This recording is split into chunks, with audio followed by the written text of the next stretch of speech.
Hello everyone, I'm Chaotic. Welcome back to the stream on this beautiful Tuesday morning, I think. So yesterday's stream, we did all of the setup needed to get the neutronium casing. We're hopping just straight into it, by the way. I hope people don't mind. We did all the setup needed to do the neutronium casing, which we're going to need for the neutronium cannon, the neutronium bombarder, and I think the high impulse accelerator. Yes, we'll need all three of these. We needed, I believe we did the math, and it was 16 total casings, 23 plus 27. That puts us at a solid 50. And then another 18. So yeah, so we need 68 neutronium casings. I believe we should have plenty of stuff to get that crafted now. We worked on all of this yesterday. Very nice, not bad at all. So that's going to be the craft on our 68. This is probably going to take a little bit. It's got to wait for some fusion crafting stuff as well, I think. Yeah, so it's going to have to deal with I think wyverns are crafted still. So it's just the awakened, I'm pretty sure, that get actually fusion crafted. Yeah. Yep.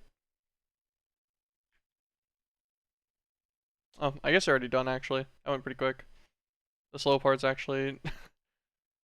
oh, the psi metal. That makes sense. It's all operating through that one singular guy.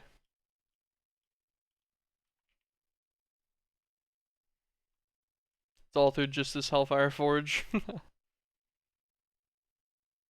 Hey, the Torturino works, though, so that's pretty nice. That makes this pretty bearable.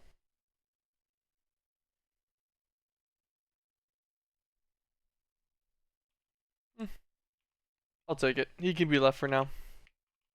That is fine. That doesn't need that much of a throughput speed. It's going to be done in 20 or so seconds. And then that should finish, no problem, making all 60 of the neutronium casing. So, what else do we need for the neutron cannon? Neutronium cannons themselves, that makes sense. A fluid output hatch, an item input, and the controller. So, let us check the neutronium cannon recipe. This sits in a normal crafting recipe. And I believe we actually have everything that's going to be needed for that guy. Pretty sure it's just going to need a pattern. If we didn't already do one. Oh, we already did the neutronium cannon pattern yesterday, I assume. Let's try to get 2 of these. Crystallite. Crystallite, ultimate blocks, and neutronium blocks. So, neutronium blocks should be an easy matter of just setting up this crafting recipe. Same thing with the ultimate block. We should have nuggets and ingots craftable already. Yes. So both these guys just need to drop into some assemblers. That'll be okay. Now if we look up cannon, now it should just be the crystallite. Yep.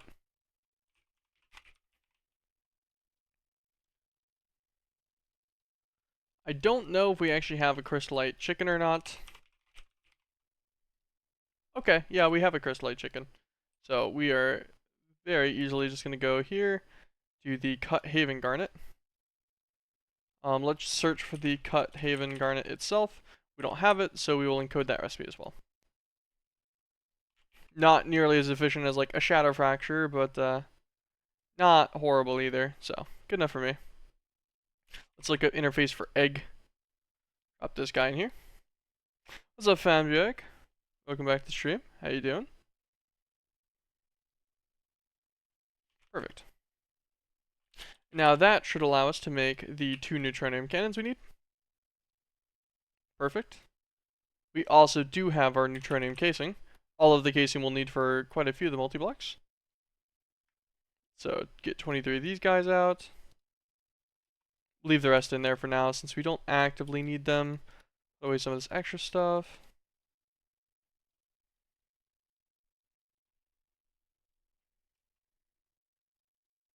And okay. Also, I was curious, what are we looking at in this guy? I wonder how much fluid. About 11 million in there. About 36 million in there. About 11 million in there too. Yeah, so this is doing pretty good, but nowhere near any kind of caps, so we're chilling. You added the rendering new cables to your mod, although it's what I'd like to call a placeholder solution, because there's no way this will be final, but it was the fastest for me to develop. Fair enough, fair enough. Really embracing your Minecraft modder right there. Fluid output. We'll just grab a, hold on, neutronium bombarder or neutronium cannon. It's 100 mil buckets at a time. We'll just do like a reinforced output. It doesn't need to be anything crazy. That should be fine. Item input. Yoink yourselves a little tiny item input. And then we need the controller. The controller comes from, okay, so all of these are one kind of controller, which is crafted in this way. Just to double check I don't already have one. Oop. Grab a controller.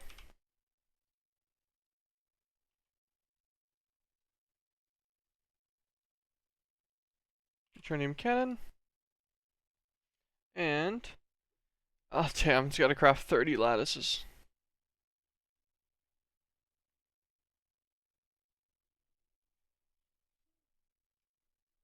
What does the lattice actually take?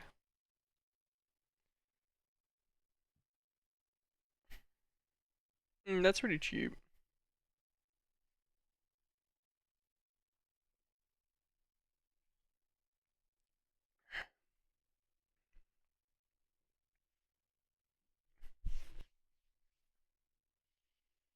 Hmm.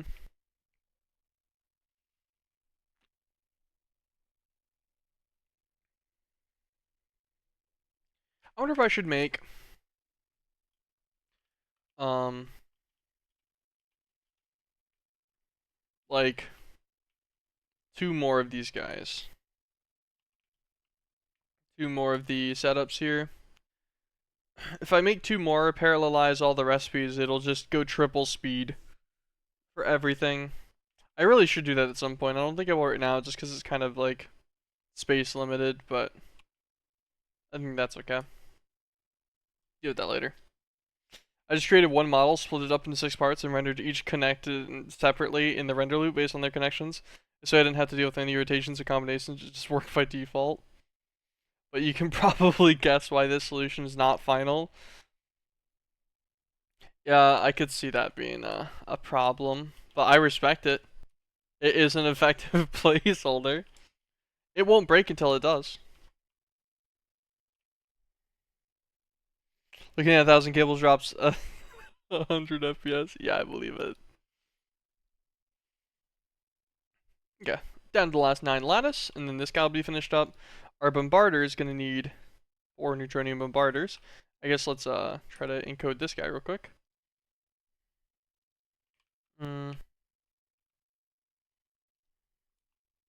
We'll run him through an extended crafting. So the first thing needs to be the machine case, and everything else goes in. That should be fine. Encode this guy. Unidentified plates. Implosion compressor. We don't actually have an on-demand variant of these, I don't think. That'll be kind of fun. That's a few recipes to set up. But neutronium bombarder, we should be able to look up fusion. Nope, we can't. We have to just look up core. Because I still haven't fixed this guy yet. How many of these unidentified plates am I gonna need? Need them for the neutronium. Okay, I'll need them for Nightmare Orb too. So, and the caps for the other ones. So these are gonna need some kind of method for sure.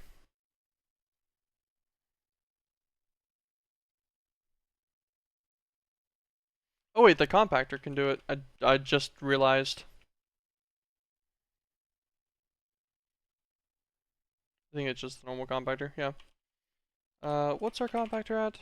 He's a tier 2, which means he 16x is the recipe. So just keep that in mind. So doubles, quadruples, 8x, 16. Look up our compactor, drop him in. Then we will do just double check that these aren't previously craftable. Nova Catalyst. Set these as well. I don't actually have an automated form of either of the fuels, which is a good thing to note. I do think we have quite a bit of TNT though. Yeah, 30,000. Pretty sure we get that from scrap boxes.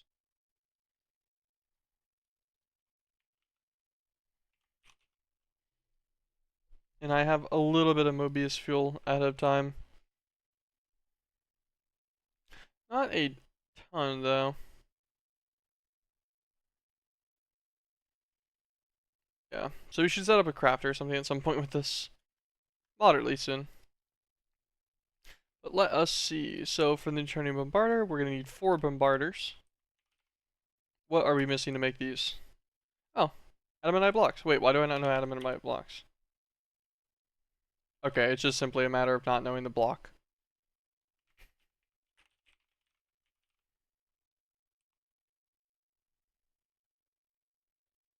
Can I do this yet? I could if I bothered enough to make these. I can make the primordial stars and stuff, and that'd be actually super easy. Mithril, Mithrilium, some dreaded seal, vibrating stone. That is an easy block to make. But for now, we'll just do it like this.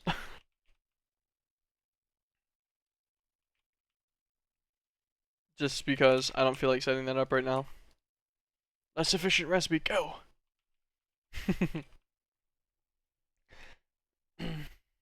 Okay. Because the block entity rendering code from what I've read is not optimized to begin with, so I'm using an unoptimized solution going through an unoptimized system. What could go wrong? There's a reason why Minecraft limits most block entity render distance is, god damn it, my fucking English is failing me, to 64 blocks regardless of your render distance. They know. And this solution also has the additional problem of the client and the server not being in sync without me having to send packets. So it can cause visual artifacts when placing the block depending on the server versus client ticks as they tick at different speeds. Oh yeah, no, that sounds like fun and totally not ever gonna break on you. And any merit. It's fine. Probably not, but it's fine. Grab 27 more casing.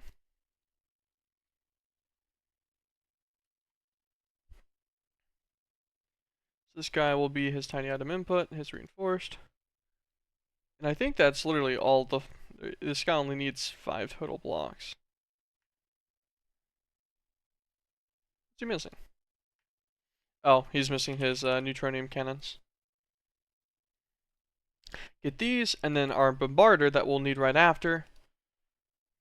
We'll need 2 item inputs, 2 fluid inputs, a fluid output. What's this guy actually make? Wait, why does he need 2 fluid inputs? He makes approximately 1 singular fluid with 1 fluid input. So why does it have 2?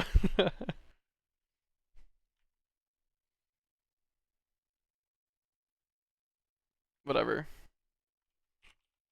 Item inputs, grab 2 of these. We just do 2 tinies, doesn't matter, they'll hold a stack each.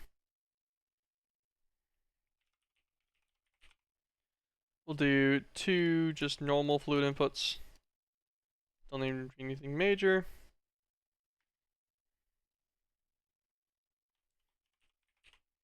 Then for fluid output, we'll just use this huge that we already have.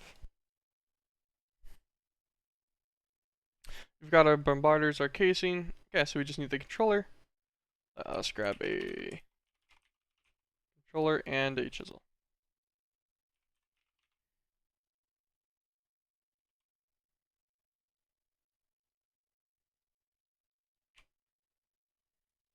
Chisel this guy over, neutronium bombarder. Grab both these. There we go. 2 multis are nice and prepped. But hey, at least it taught me how to use block entity rendering for feature blocks, so some blocks will need them, and now I can start working on gameplay. Nice. Hey, it's progress, it's progress. Particle accelerator, I'll worry about that not in this immediate moment. High impulse accelerator, I'll leave in a similar position. Once again, we'll worry about that in a minute. let us get these guys set up. So this guy is a 3x3x4, extremely simple setup.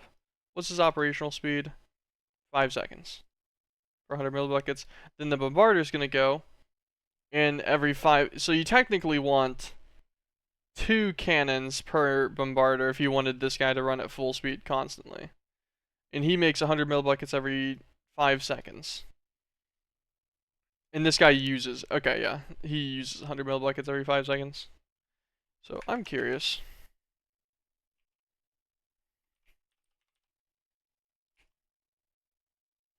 Two more cannons. Casing.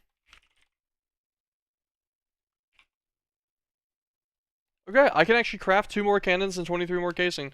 So we will make enough stuff for 1 more neutronium cannon. That'll let us run the secondary guy at full speed, which also lets us run the particle accelerator at full speed. One of them, I guess. Specifically. So we run a particle accelerator at full speed, and then that guy will give us...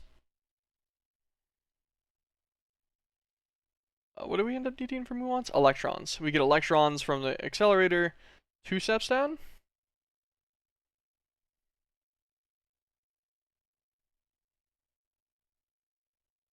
Nope, the first step gives us electrons. Okay.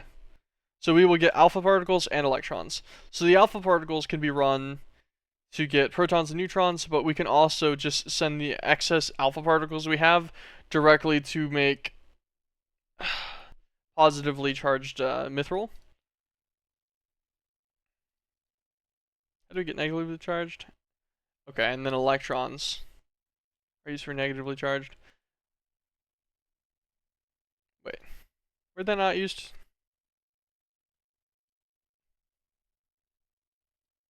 Okay, yeah, I see. So it'd require the usage of both of these to get the more efficient recipes. I guess you get 2 superconducting mithril per.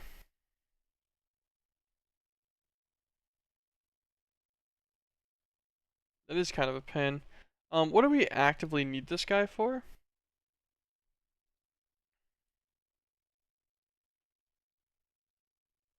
So we run the electrons through at a 1-to-1 in the high impulse accelerator to get muons. Muons, we only need the 1 process per muon crystal. How many muon crystals are we going to need? To answer that question? Not a whole lot, to be honest. What does the muon extractor do? Oh. Oh, that's just kind of a good recipe, honestly. Infinity dust. So if you just grind down grains of infinity in mass, then you'll get them pretty decently. Because you'll get it 100% of the time from small grains. So if you run one of you can get the normal grain from something. There's something cheeky that gave it to you that wasn't Vithia. I'm gonna say there's like a manufacturing recipe, a rock crusher. Yeah, Shire rock. Which I might even have. I don't have, at least not in my EMC. Nope, we're very close. We have Shire wall. I know that you can find the Shire rock as like just part of those floating structures. I just haven't done it at all. But yeah, losing 100 FPS from 1,000 cables is still slower than I expected. From 200 to 100 by looking at a 10 by 10 by 10 cube is crazy. Yeah, it's a little tough. A little bit tough. This guy's waiting on his awakened cores. So he's sitting behind this guy waiting on lattices. That's fine. That doesn't take long. But yeah, so what I was looking at there, the whole purpose of checking on that was we don't actually need a crazy amount of muon crystals. We'll need some for the Skyrim core, manageable. We're going to need some for mythic energy orbs, which will be needed for nightmares, and then hypercubics, which are used for like dice and stuff. Which is decent, but like that's still not a crazy amount. And then fractalite furnace stuff, which is once again decent, but surprisingly not a crazy amount is going to be needed for that either. We'll need them for the Dyson shell, which decent, but still not a crazy amount. 1 for every 3 pieces of the Dyson shell. Each Dyson sphere only actually needs 54 Dyson shells, so that's not even 20. We're gonna need the most for the Appalachian blocks. We'll need what? 14 of these blocks, so we need 28 for this. I don't know if the muon extractor's needed. We'll see, but even if it is, it needs only 2. And then nightmare blocks. You get 1 into 2. That's for the Vithia miner, which you need 8 for. That's only like 4 of them. 1 for the nightmare synthesizer. Some for the dicing compression. You'll need 4 blocks per 5.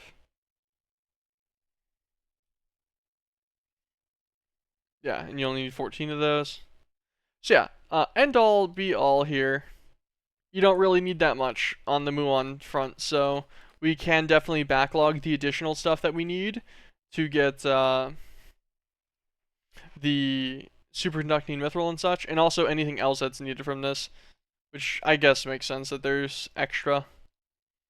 Also, I was curious, is there any enhancement blocks for these guys? It doesn't look like it. Looks like these are all, yeah, all as good as it gets. So your enhancement is just making more of them. Because I do not know.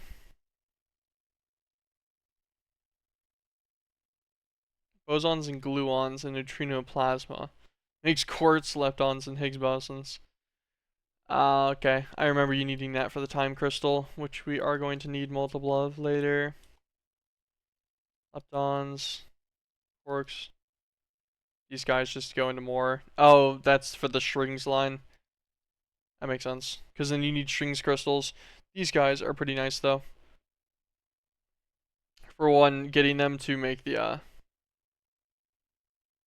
creative energy cells nice.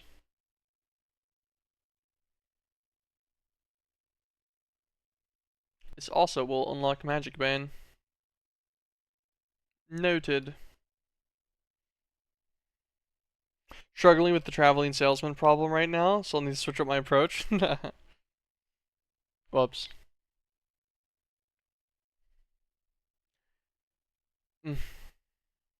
It's funny being this late into like a pack and then these recipes still just feel like oof. Looking at things like this and I'm like, damn, that's tough. I find a little bit of amusement in this for sure. Like, look at this. Look at this. How many layers deep is this? The mythic energy orb. Does this make it?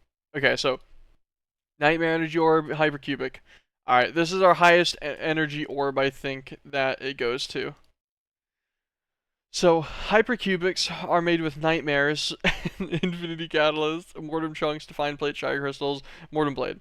The nightmares are then made with mythic energy orbs in a set of 4 as well, with unidentified plates, mortem logs, blah blah blah blah blah blah. Like, not honestly that bad. And then these are made with with 2 of the previous tier with chaotic energy orbs, muon crystals. So we're gonna need quite a few for this. Muons and strings, in quite the mass, Skyther blades, and then all the carnets and such. And then another tier down. And then you've got Chaos Pearls and Resonating Stone, the blooming stuff, which this one's pretty easy. Then the Sideral Orbs, which are going to need circuits and advanced machine frames, which like aren't hard, it's just amusing. And then the Interdimensional Orb, which requires the Lapatronic, and it also requires all of the like key markers for the early game like progression and finishing. And so this one for you're gonna need 2. So then you're going to need 8. So 16. 64.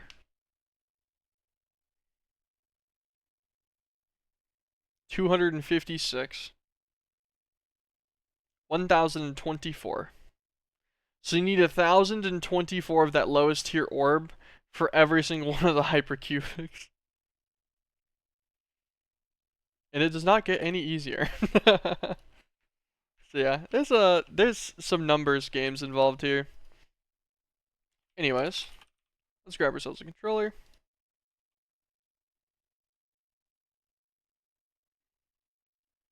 We'll just make this guy a bombarder and then chisel that controller directly over. It should be fine. Back to a neutronium cannon. Let's grab our 23 additional casing that we'll need. We'll grab our other 2 cannons that we're going to need. Get an item input again. Just a tiny as well. Fluid output. Fluid input. But we'll just do... Where's the 2 bucket one? There we go. Do reinforced. Swap this guy over. Okay, so we got enough for 2 neutronium cannons. I just wanted to make sure that we can maintain this guy at full speed. There's really no reason not to be able to. Like the pile of neutrons, yeah, are super easy. I don't know how many we already have.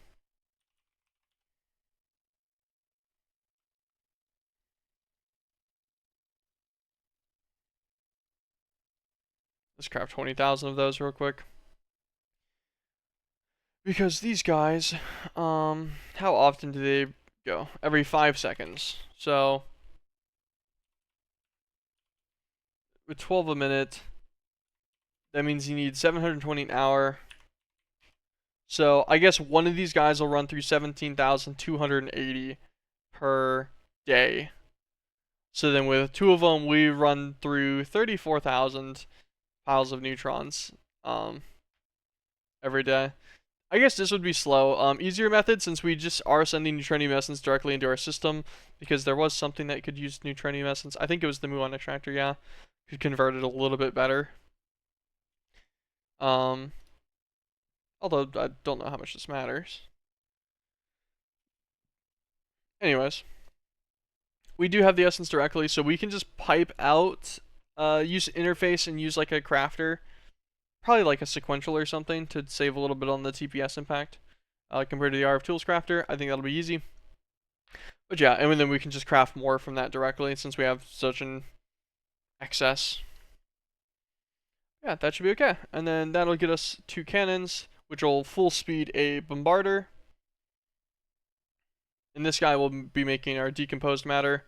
And then it'll simply just be the matter of keeping the particle accelerator running. For now, we'll just let him run on alpha and alpha particles and electrons off the decomposed matter and hydrogen. That should be fine, because we just want to run that guy for the high impulse accelerator to get the muons with the electrons from it. And we will do the additional processing later on, because there will be additional machines after this that we're going to need, as we were just looking at. So...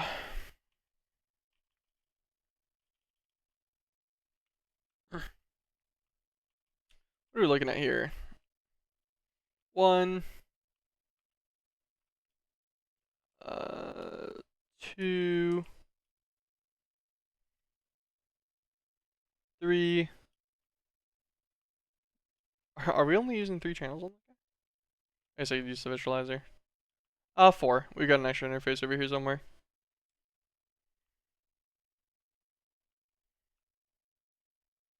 Yeah, because this guy's 1, so I have 2. Oh, I forgot to put 2 interfaces on this because this guy has the capacity to do a lot of recipes later on. I remember. This guy still has quite a bit of lymphopixonia in him.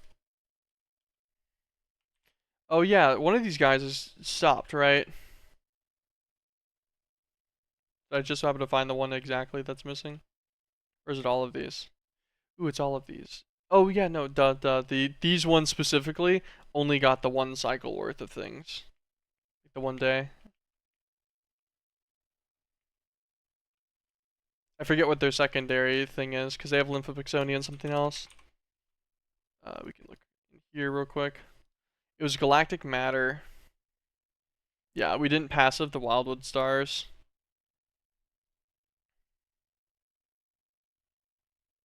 And we didn't do that because I wanted to do the nuggets to increase the efficiency.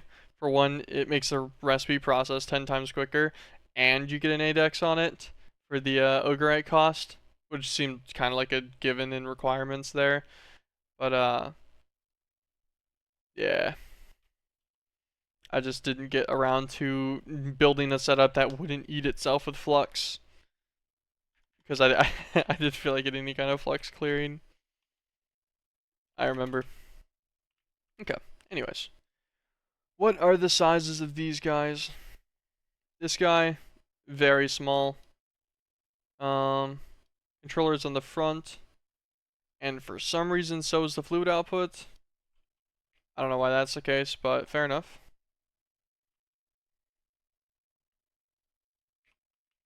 And the controller is on the top.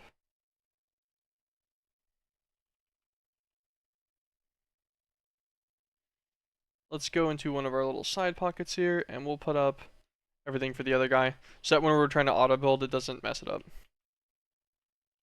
How long is he? 4. Yep, that'll give us a slot in the back still. Be like this. Can these wall share?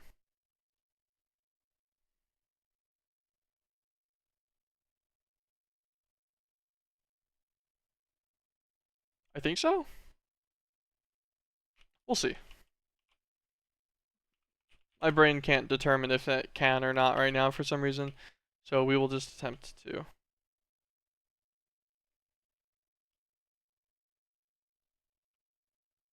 Yes, they can, and that saves us 10 neutronium casing. That's a win. I'll take it. Okay. Got these 2 little guys. Let's pull ourselves over a cable.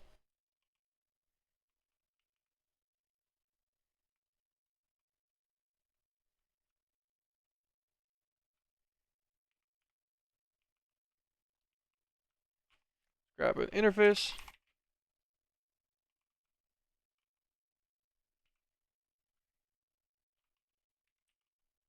Sequential fabricator.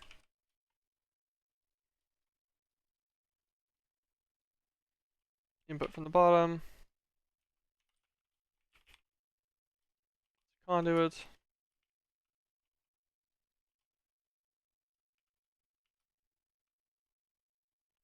Click this on a shift click. Perfect. Insert. Extract always. Neutronium essence.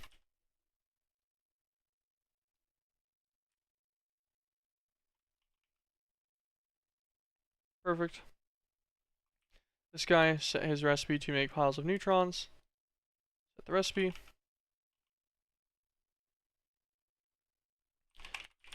Grab a resin conversion kit because he might as well be a little bit quicker if possible. And just simply set these guys. Extract always insert.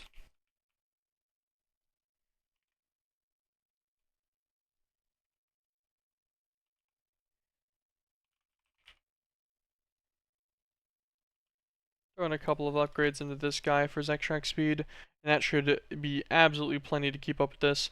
He's going to make 3 piles of neutrons every time. He's getting way more than this every, like what, every 10 seconds he'll need, or every 5 seconds he needs 2. So he'll be beating that no problem. I don't need to worry about anything else. It really didn't even need any upgrades. That was just me doing them for fun.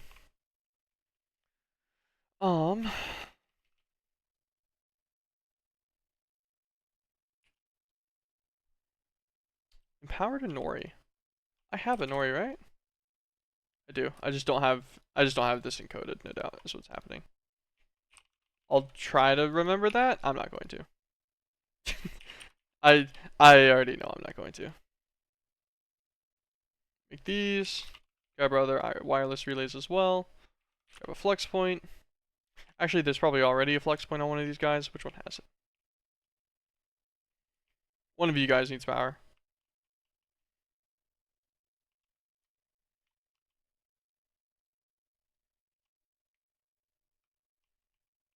Cool. Bind and bind. Then we will bind this guy to here.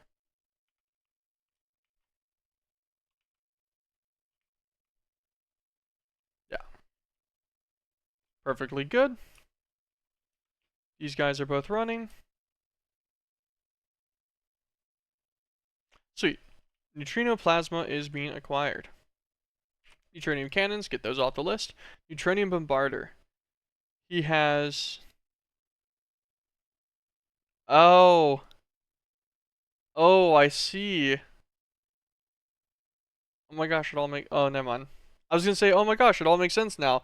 This guy's perfectly allocated to be put, like, he could fit directly onto this, and it would be beautiful, except for the fact that the fluid output for it is also on the back, in the center.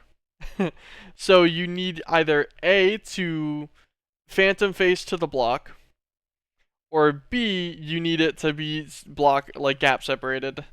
I kind of want a phantom face to it because I think it would look really cool if this all looked like one mesh.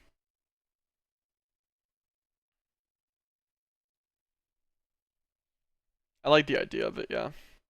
So it needs to be 3 blocks forward and 1 block up. Uh, is it the 3rd block forward? Yes. Yeah. Grab our stick.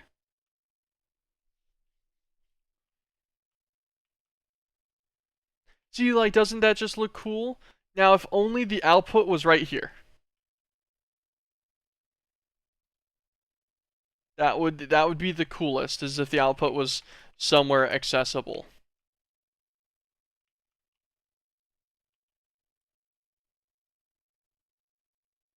Just to confirm this guy. Yeah, okay. Cool. And these... Never mind. Never mind. These are fluid inputs, I just realized. I just assumed those are fluid inputs on the back. Terribly sad. I thought there was some really cool design stuff that happened here. Less happy about it now. Okay. Never mind then. We'll do it this way maybe? Since that'll be a fluid input on the left, he is what, 5 blocks wide? Yeah. Yep, this gives us 1 block of space to work with. We'll just turn him this way then. Lame. Lame. Okay.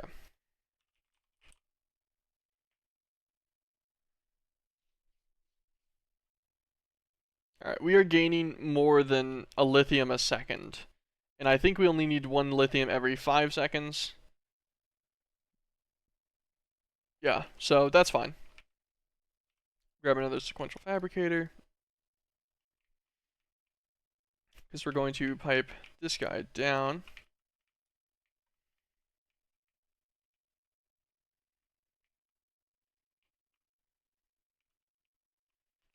Let us grab a fluid conduit real quick.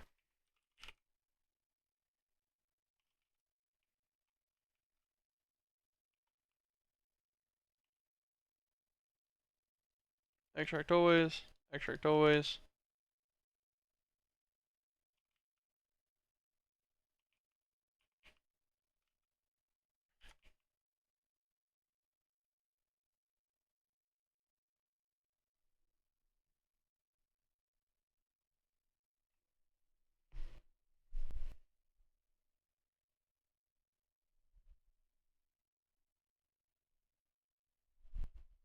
Trying to think about how I want to do, like, if I want to do a buffer storage of some kind on this guy. And if I do want to do that, how would I do it? I had like a gargantuan drum. I just put him right here. Just insert and extract maybe? And then whenever possible, this guy should extract out of himself and go into this. But other than that, he should stack. I think that'll work. I think if that guy on the left was higher priority, that should be fine now. This guy should get all prio. This guy doesn't have self-feeding enabled. It's disabled, so he won't feed into himself and do some like nonsense tick rate stuff. Alright, that should be good. So our fluid output hatch on this guy is right here, unfortunately. For decomposed matter, so that'll be kind of in the way compared to how I wanted to set this up. That's okay. Grab ourselves an interface and some conduit. We've already got conduit on me. It's right here. So lithium 6 and lithium 7.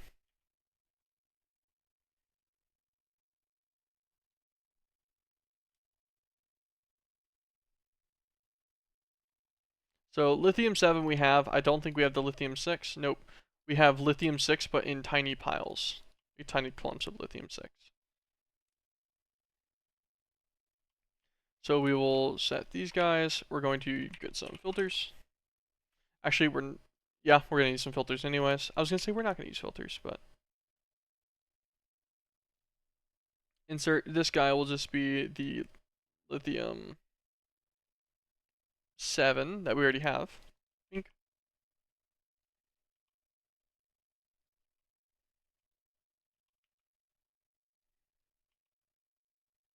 Cool. This guy will fill up.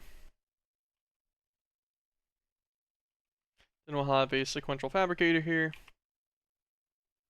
He will be on a filter for lithium 6 tiny clumps.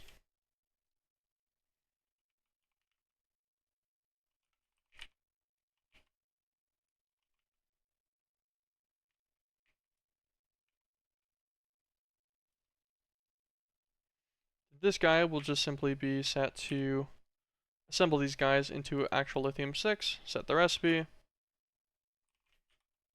I'm not even going to upgrade him. I think I'll be fine without it. Insert, extract always.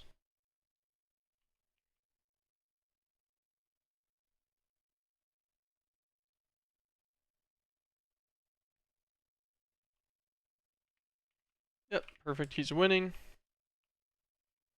This guy's going. And this has our decomposed matter fluid. Okay. These guys should both be passived at this point. That should be fine. And then this gives us our backlog of neutrino plasma, which should be useful. It looked like there was other stuff we wanted to use this for, so.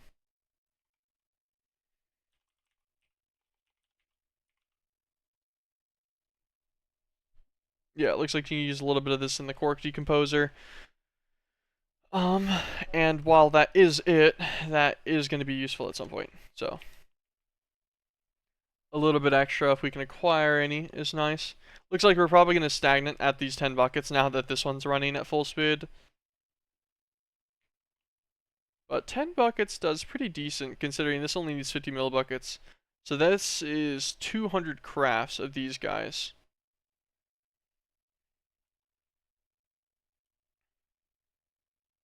Leptons and quarks go into gravitons. And then gravitons 1-to-1 into strings. And then strings only need 100, yeah. So this is 200 strings worth of neutrino plasma to have 10 buckets of it like this. And also, I guess it really is just that easy to stop this for a second to then get more neutrino built up if needed. Shouldn't be a problem.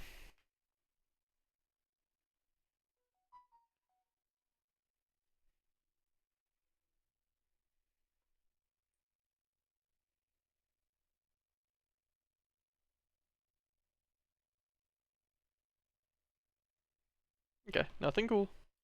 Just seeing what the text was. You just cricket wireless. That was weather. Alright, decompose matter. So the particle accelerator is going to use this with some hydrogen. Hydrogen being the... Is it specifically only the nuclear graft hydrogen? Fine. Oh, also kind of neat that the linear plasma accelerator makes exactly a bucket of each result from these.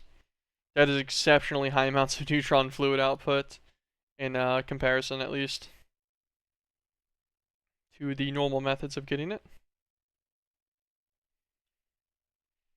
Interesting. I'll worry about that later. Okay. So particle accelerator for 114 superconducting supercoolers. He's also big multi-block. 56 accelerator tubes, experiment casing. Let's go and get all of this going.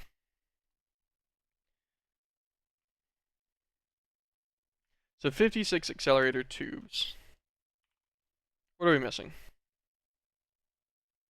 Oh, just Enderium coolers. Alright, let's learn that. I think that is just a matter of encoding recipe. I don't feel like those are going to be super hard. Right? Yeah.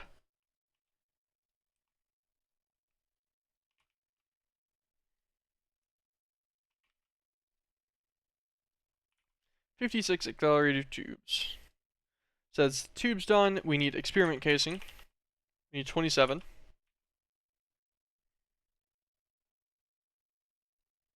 I'm missing pure flux crystals. That's crazy. On the bright side, we have the purifier, right? We have it set up too. It's a tier 1 guy, so that'll be fine. We'll just set him as is.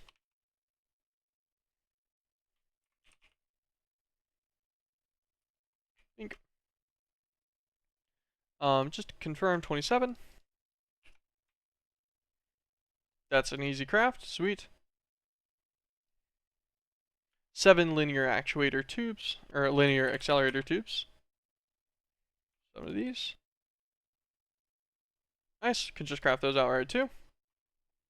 Damn, we just like, this is really whenever infrastructure all just comes together so nicely.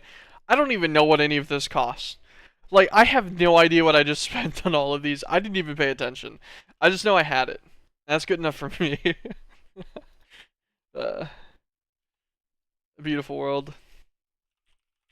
Fluid outputs. So we're gonna actually make some big ones for these guys.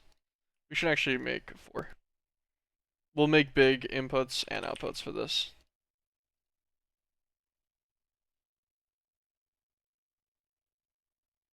These must be stuck behind a long craft of some kind.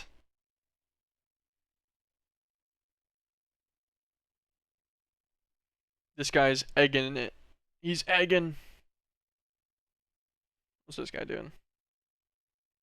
Crafting. God, I remember the days of vibranium being like, doing a recipe that used like 12 of it was an expensive time. I think I just saw 256.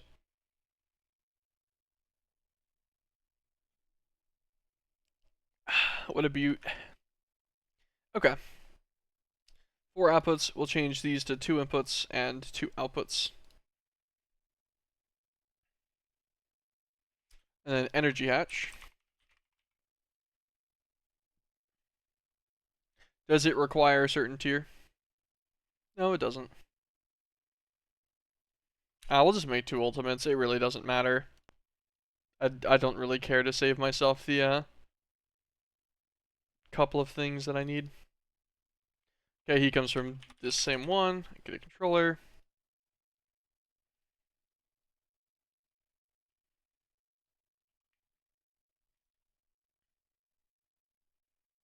Which one is it? Particle accelerator.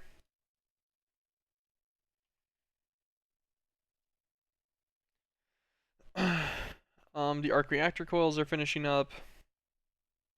It's got to make a bunch of fusion electromagnets.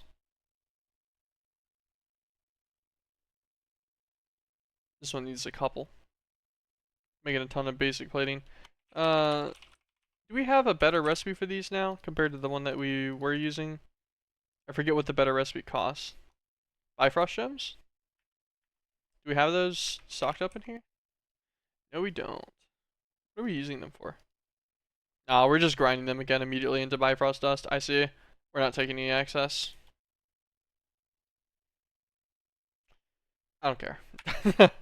I think that's what I've decided here. That's okay.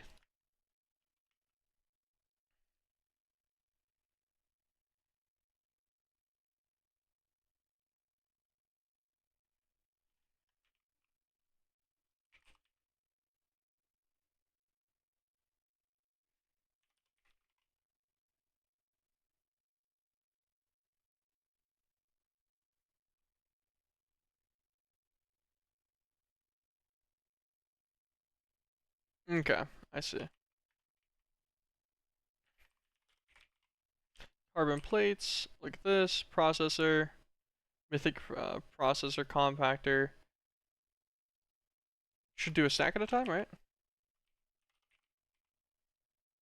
Yep. Carbon plates. Take this guy out now.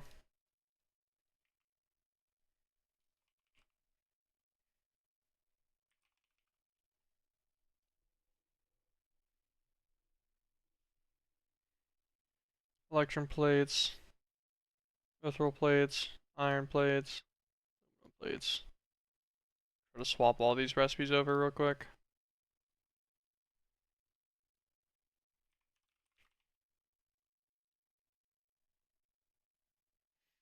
Okay, and then these are all going to be, so let's say an electrum plate first. Perfect, so he's going to be a stack. Instead, done. This is going to be kind of a pain. Mithril plate now. Done.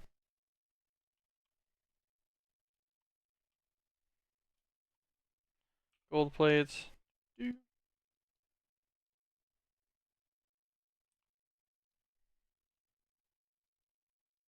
Done.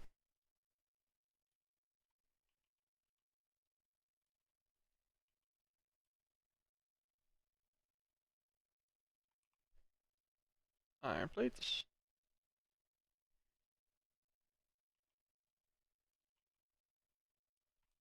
Aluminum plates.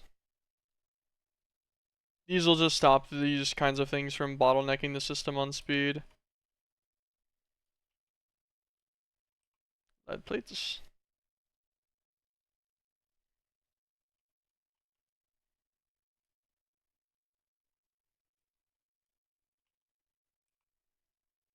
Chromes.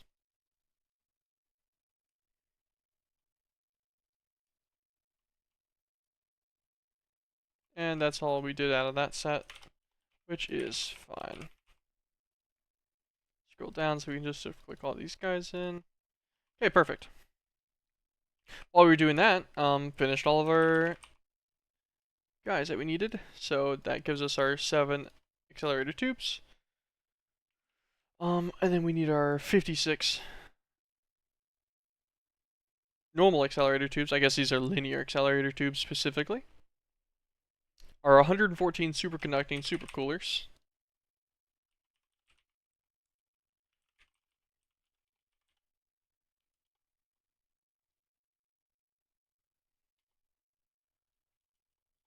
Um,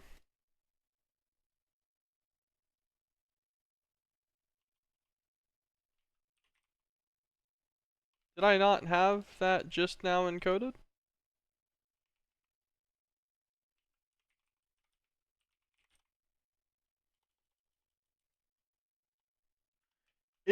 Yeah, because we needed 104. No, that was for something else. Yeah, so we never encoded this part.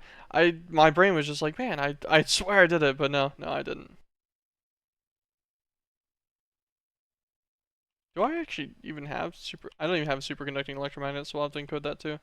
So we'll do superconducting supercoolers, super cold ice, packed ice into liquid helium.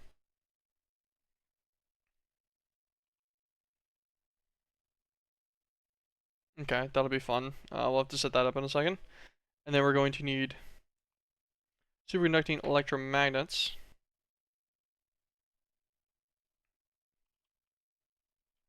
Diboride. Okay, cool. We've got this stuff for all that at least. The actual superconducting electromagnet will be an advanced one. We'll do it in this guy.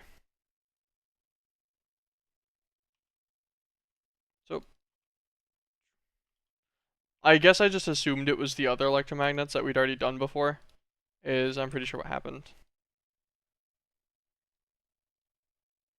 We do already know these, right? Yeah, we do definitely know this. Is that right? Yeah, it looked like it was like grayed out on the extra boxes for a second. I was like, huh? It's just the way the block textures looked. Put this guy back in here. This guy back in here. Put this guy on in here. In a molecular assembler of any kind. Okay. So now we're going to be missing that super cold ice stuff for sure. We need 114 of these superconducting supercoolers. Okay, that's literally all we're missing is super cold ice. That's fine by me. 456 of it. It looked like it was just helium needed to get made and then compressed.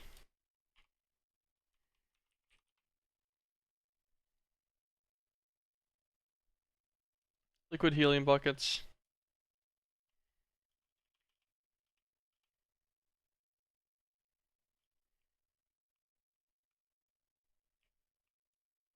Let's mess with one that's not on an input hatch directly. Oh, we'll do this guy. Fluid transposer. EMC link. Eat the extra buckets.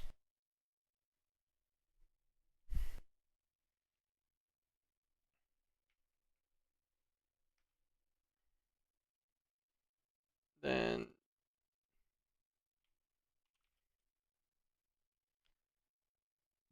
oh, actually, this guy will probably work just fine. Okay, thoughts are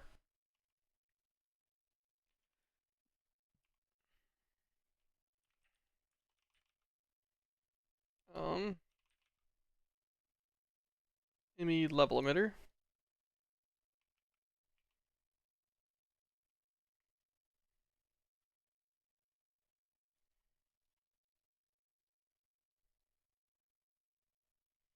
Input and output, auto input, auto output,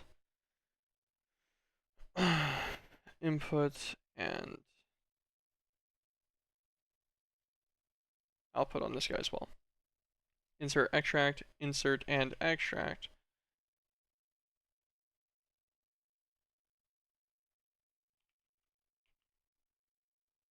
No, just insert, just extract from this guy for now.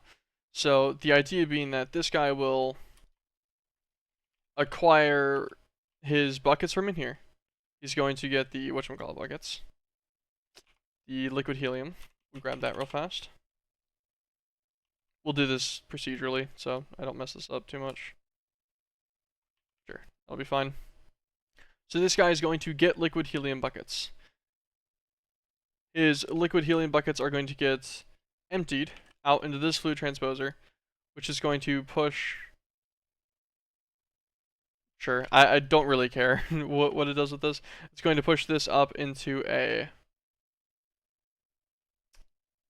fluid infuser.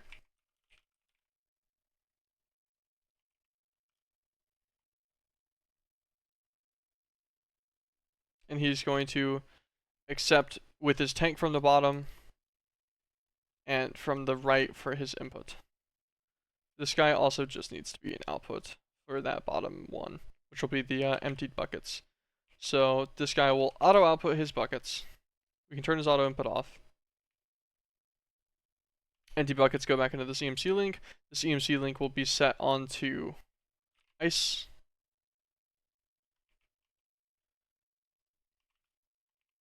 This will get pulled up and into this guy.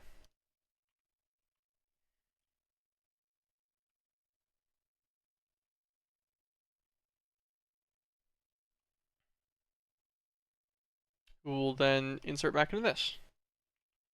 This guy will be on extract always.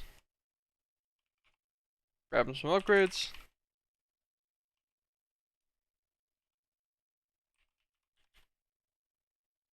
Resident conversion kit, like usual. Okay, and then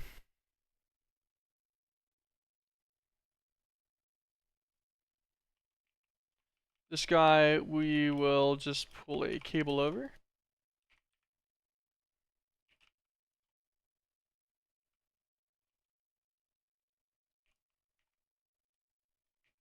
Put it against this block. Super cooled ice. If we have more than 5,000 of it, above or equal to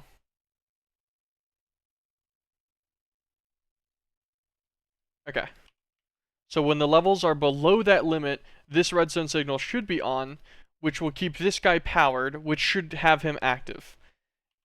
And then on the inverse, once we pass 5,000 supercooled ice, this guy should stop working so it won't eat all of our liquid helium. Sound good? I think it sounds good. And now it's just a matter of extract always. This guy's on insert, this guy's on extract always, this guy's on insert, this guy's on operational capacity. He has his one resin upgrade, which should probably be enough. once he gets up to speed, I think he'll be a little ridiculous with resonant here. Wait.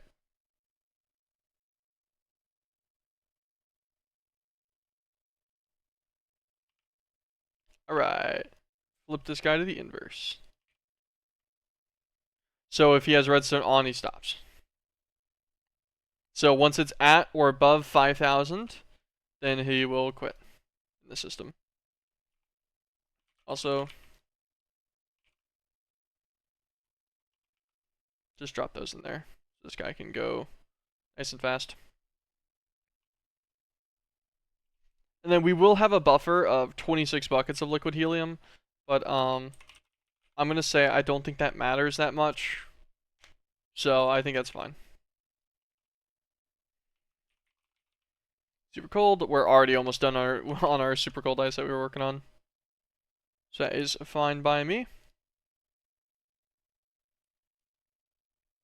Yeah, and that's a basic little system. Level emitters aren't really expensive either. TPS wise, they're pretty low impact, I believe. At least in comparison to a lot of other options. Okay, so super conducting guys, we already have over 500, so this should be all we needed. 114 of these guys, and that's a craftable operation. Run this guy on a craft, let him go through. It's a lot of bars, a lot of rods. Making some mythic machine casings too. I've made those in a little while. Okay. Let us determine the dimensions of this multi-block. So, the particle accelerator. Big. 16 by 3 by 16.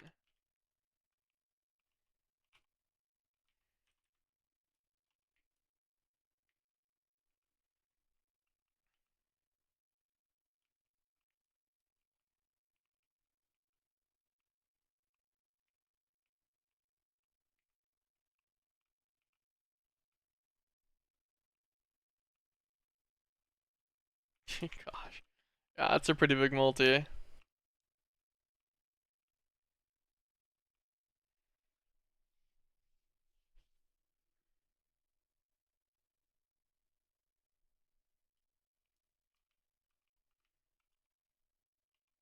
Hmm. We have a little time to think about it, I guess.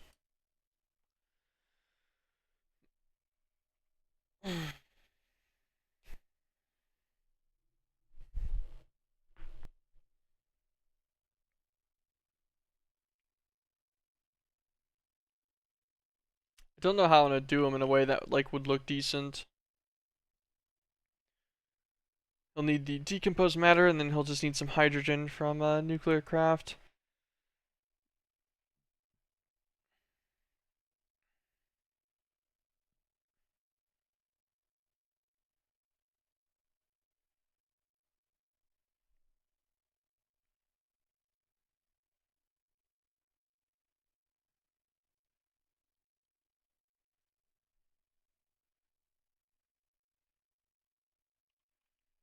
Hmm. Hmm. We're in a circle while we consider this. I just don't know where I'm going to. I don't know how I'd fit him. For one, he's even as a block. It's not an odd-centered block. Because they wanted it to be a circle for a particle accelerator. Makes sense. But it ended up being even dimensions because of this. At a 16 by 16. Which is kind of a pain. So it's not odd. It doesn't center well on my base because of that fact. And it's also just big.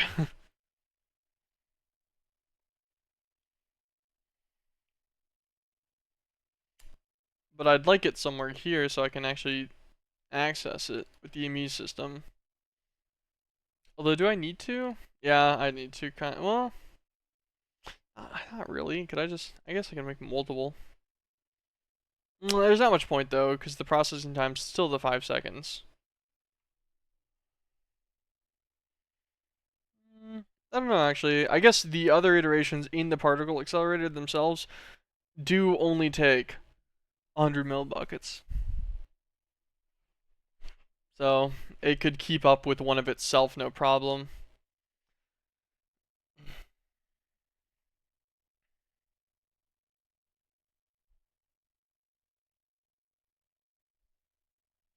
Like this guy running at full speed could feed another particle accelerator alpha particles to get protons and neutrons. And that one could feed another one as well to get bosons. And that first one would also be feeding a high impulse accelerator, making muons the whole time. That's like 6. So you can have a guy for each one of these things.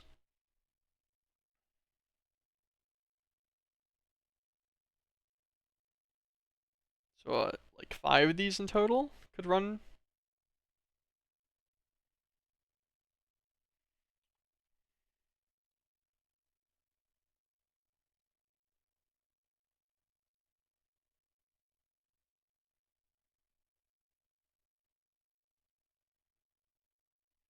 Yeah, yeah, because you can run a quark decomposer and a high impulse accelerator off of one guy from protons and neutrons being produced into bosons.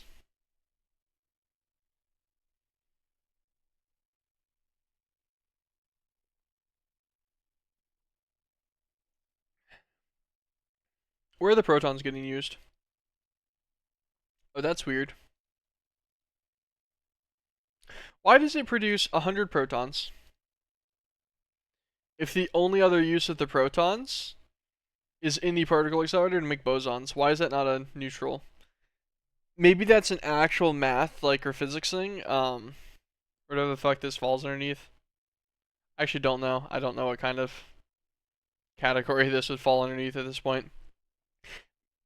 But yeah, maybe that's like actual theory related stuff.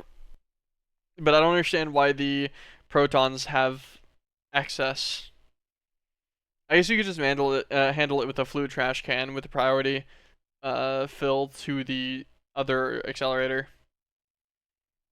Yeah, this is meant to build like 5, maybe 6 of these accelerators, and then you keep everything running at 100% uptime. Although feeding that many of these is going to be, I'm gonna definitely end up needing more of these guys. Although this setup, since these guys feed into this one, no problem like this for the decomposed matter, it's really easy to build another 2 on top of this and another one on top of this guy, and then scale it. And that's, it's double the amount that can feed 2 of the primary accelerators.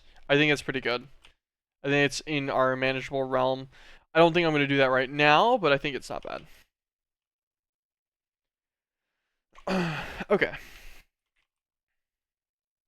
Our superconducting supercoolers are done.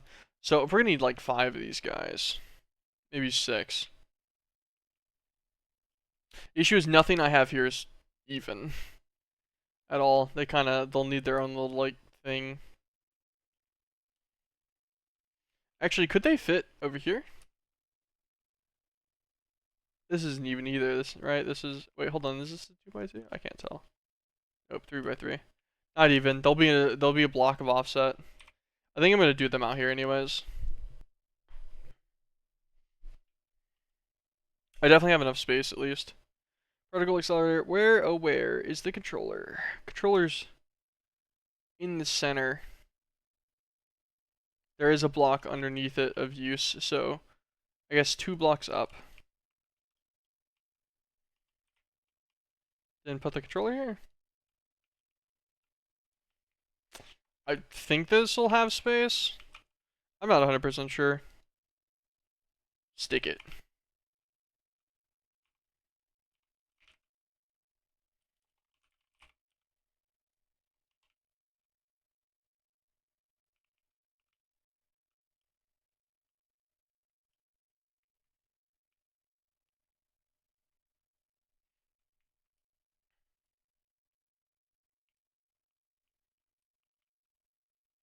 Okay, this bottom block is just an energy hatch, at least.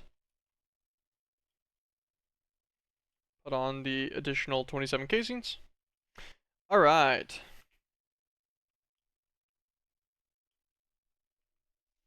That's not too bad. So what? 2 fluid input hatches are here. I see. So one of these guys is just gonna need hydrogen. I'm assuming that this hydrogen won't work because it's Tech Reborn. It looks like it doesn't have any kind of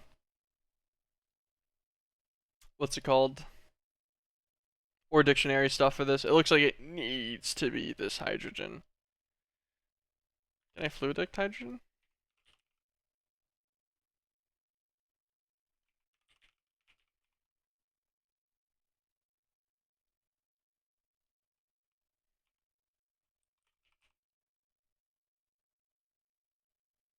I have 10,000 hydrogen buckets. I'm not even gonna worry about that. That's not 10,000. That's 10 million hydrogen buckets is what I meant to say. Thank you, Favis532 for the follow. I appreciate it. Welcome to the stream. Favis, my bad. I thought that was a V. Okay. So we don't have any ME access over here right now, right? I don't think so. I don't think I pulled one yet. Let's whip out this little guy. Yeah, nothing. Okay, so I guess another quantum ring's in order, which is probably fine. Let's grab the stuff to make one real quick. 2 chambers, 16 rings themselves. Grab a singularity, ender, powder, dust. Okay, we don't have any of the specific one that you need. Okay, let's make 50 for this one. That's fine. Grab this guy, grab a little TNT. Alright, let's go and pop this.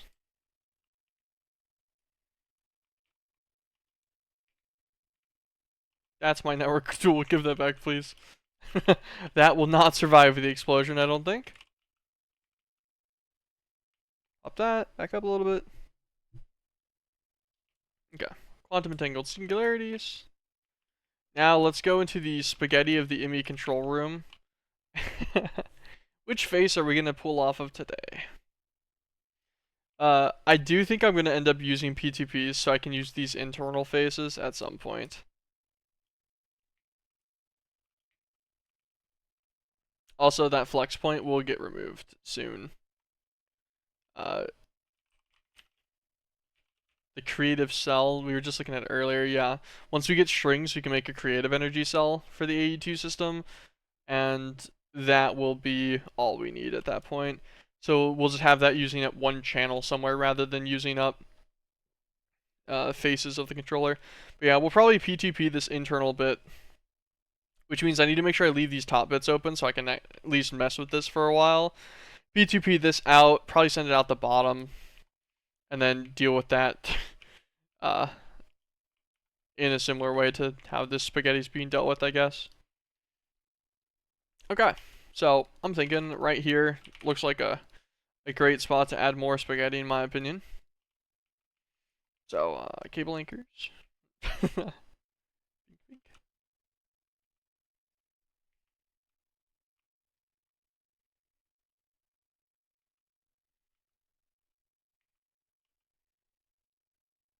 Then grab our quantum stuff, our quantum ring things.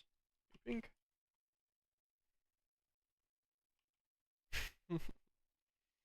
Gosh, I find so much amusement from this. It's a little too much amusement, I think. There we go. Give him one of these. Alright. We got another one. Let's make an energy acceptor real quick. I thought I just crafted 1,000 of them after a second. I was like, well, I will never be using all of these. Okay. I figure we'll just drop the ring in right here. I think this is fine.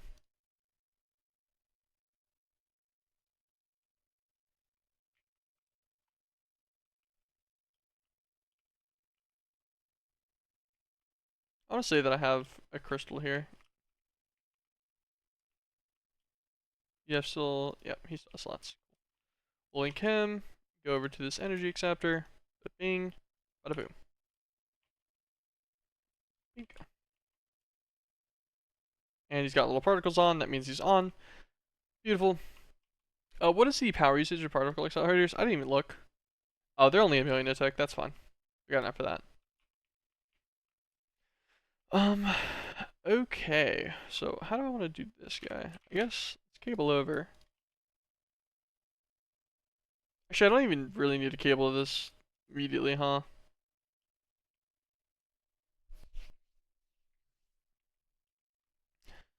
Um,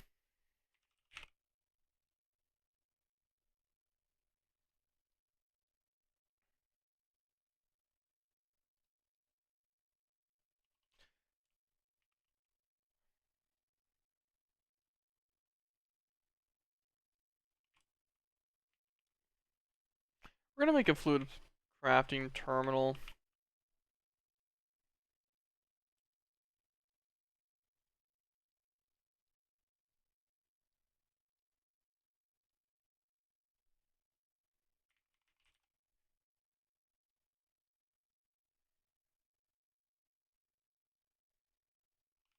So what's this look like?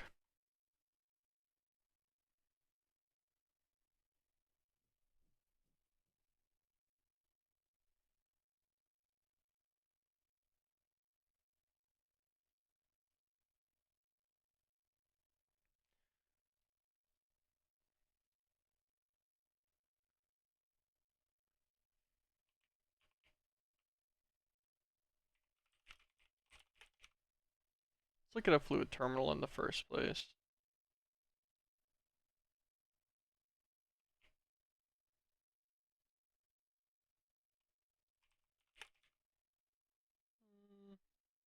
Old terminal, fluid terminal. Yeah. Okay. So we can see our buckets of other things that we have in there directly. Those, I guess, will probably be relevant for finer and such later. Although, I could just keep doing my other method of using buckets for the things that we need. We have hydrogen in buckets already. So I guess we could just bucket up the decomposed matter maybe instead. Maybe that's the strategy here. Hmm.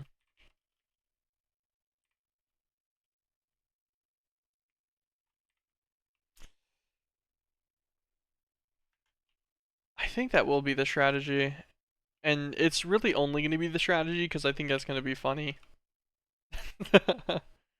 Let's set this guy on insert as well. Let us do a fluid transposer.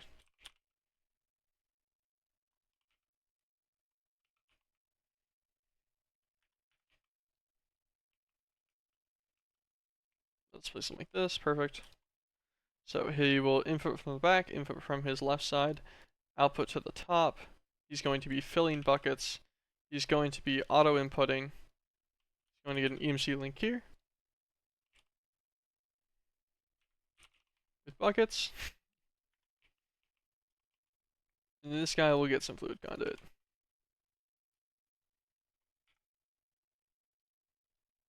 Extract always.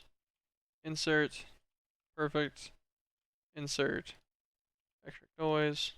This guy's filtered. This guy's filtered. So he'll only ever go into this guy. That is fine by me. Resonant. Totally unnecessary for these guys, but I like doing it anyways. And then let's go and rebind to this crystal.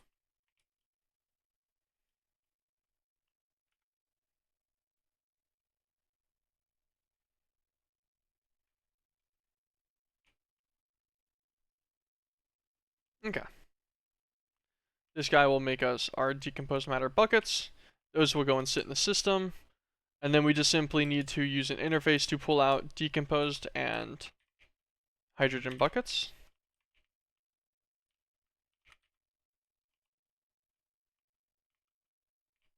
I never knew that this glue.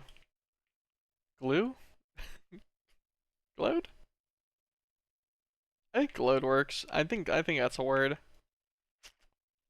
I don't know what this Minecraft mod pack is doing in my brain, but not good things apparently. that is all I have to say about that. Okay, so thoughts. Interface. Make like 50 more of these. These guys are just always useful. I love these.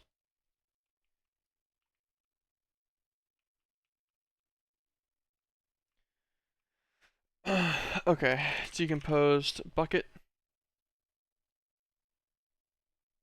and then a hydrogen bucket.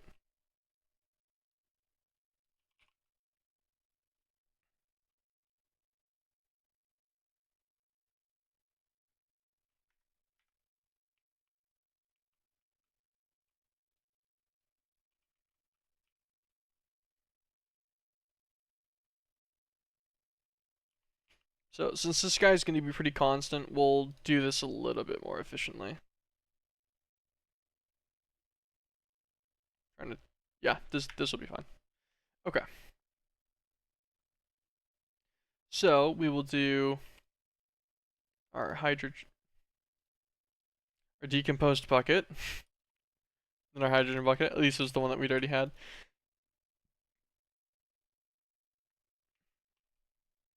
We need to get 2 more fluid transposers.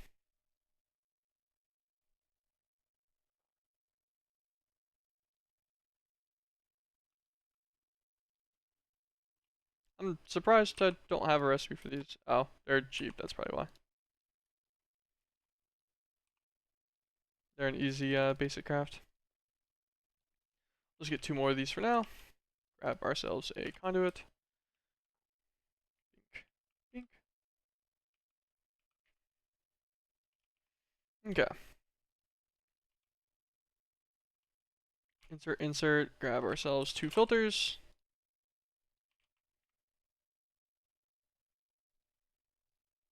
Hydrogen bucket.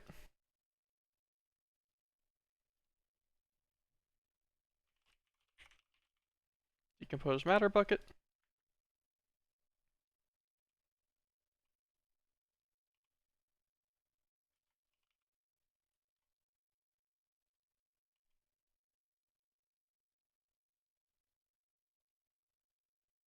I think yellow is empty, empty.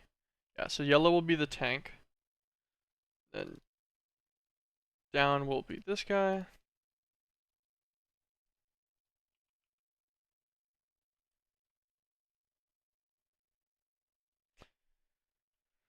Um, I'm not sure if the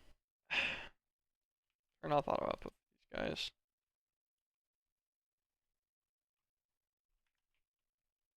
Curious, like this will just feed empty buckets back in the system. Does that matter? How many buckets do we have? Like, yeah, like it really doesn't matter to me. The processing speed of this guy is going to be negligible. Um, in that regard, you know, like I just doubt this is ever a problem. We have many other systems going into the system that are way less efficient about like item creation and usage. So let's get ourselves some allocators. Get 2 of them. This guy's going to go right here, so he's going to be input from the left, output to the right.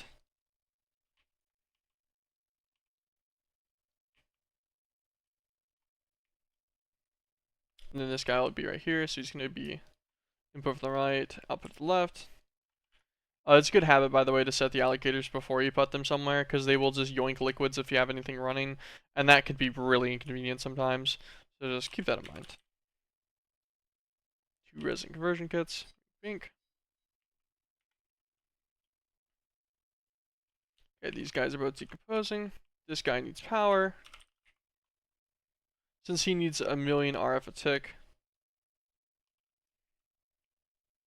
he will get his very own power source right there. Set this one up and disable his limit. And there we go. Operational particle accelerator controller. It looks like his one output location is here. Nope, he's got 2 output. They're both right here. Okay. This is fluid atomic nuclei. I assume that's going to be alpha particles. Because I think the other ones said electrons. Yeah. Interesting. So that's alpha particles and electrons are being made. So, we'll get the particle accelerator out of the way for now. High impulse accelerator.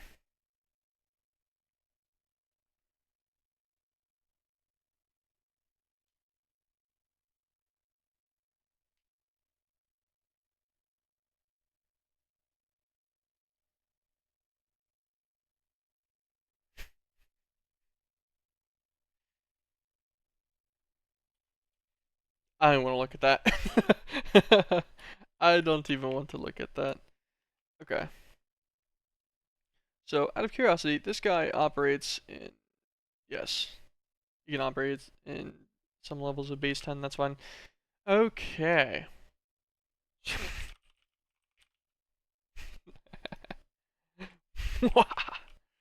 Alright, so my thoughts. My thoughts and my feelings on this.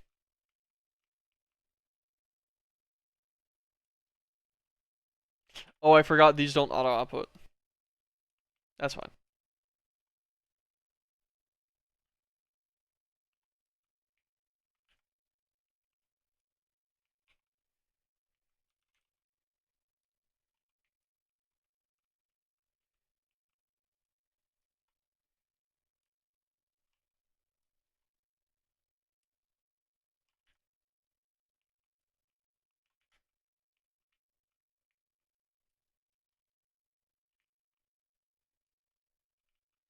Cool.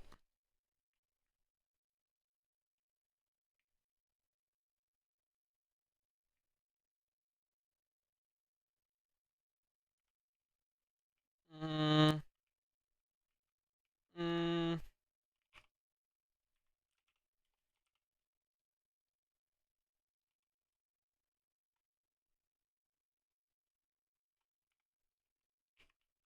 break that guy. I didn't want to lose any. I want to flip him to this face.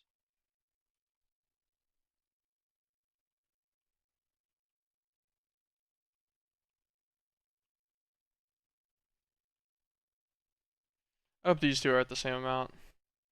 Okay, they still are. I was hoping I didn't like lose 100 millibuckets in that fraction of a second. That's happened before. And you're like, oh man, my stuff's like a little off. Input from the back, input from the back. Perfect. C-Link. Buckets.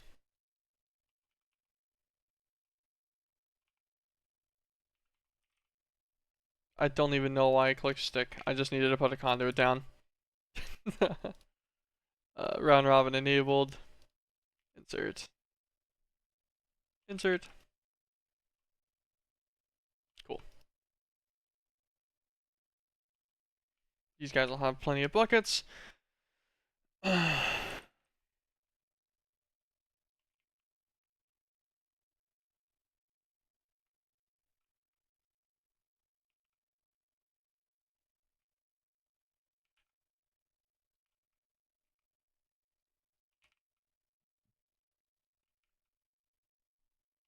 Then the result will go here. These don't need to be upgraded. I was gonna upgrade them to resonant. These ones are just very, very much they don't need to. Jade Vega, I think I finally found myself a good stream to watch. Nice, nice. I don't even know what I'm doing anymore. I'm I'm out here bucketing my liquids for transport. I'm I'm maybe not the best example, but we're having fun. And how did this happen?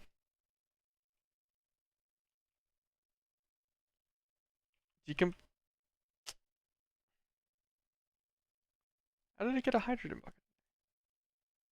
See, okay, interesting. I guess the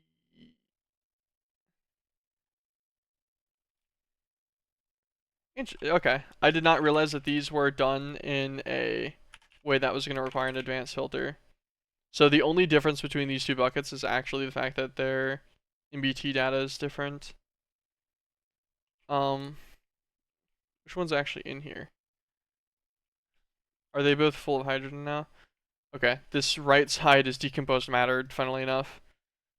So let's edit that one quickly. That one matters the most. Decomposed. I had a search already. Decomposed bucket. Match MBT, that's fine. Insert. Swap this guy. This one's going to be hydrogen. Bucket, go. Hydrogen. Decomposed matter.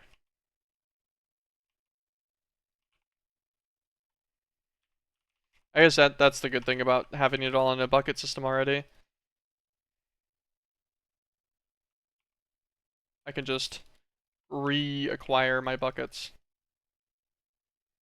Why is it still filling with hydrogen? Oh, that makes sense actually. This one's supposed to be filling with hydrogen. Can you give me my decomposed matter, please?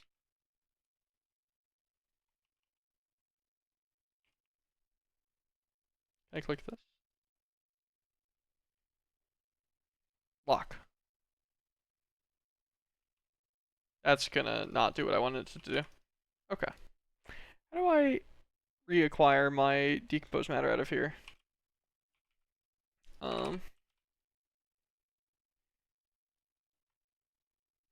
Moderately easy method, I think. Drum. God.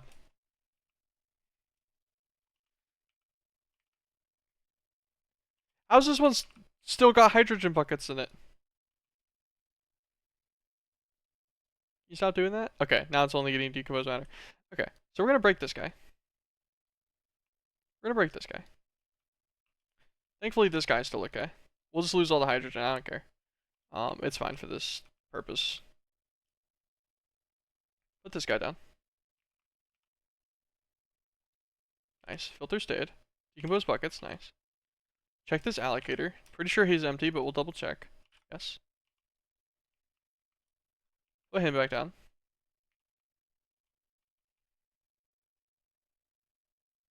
Empty.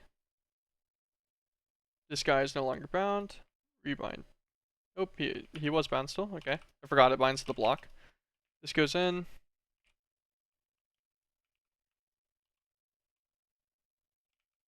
So I'm assuming we're out of decomposed matter. That's fine.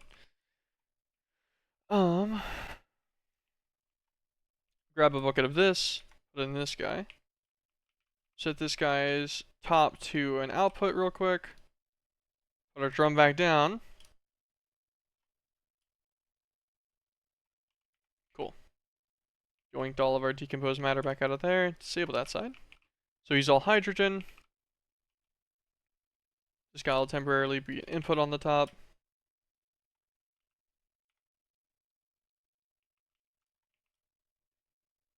Has everything been with you? It's been pretty good. It's been pretty good. Okay, decomposed matter and hydrogen. We're good. We're operational. I have no idea. Does this guy trash the speed of the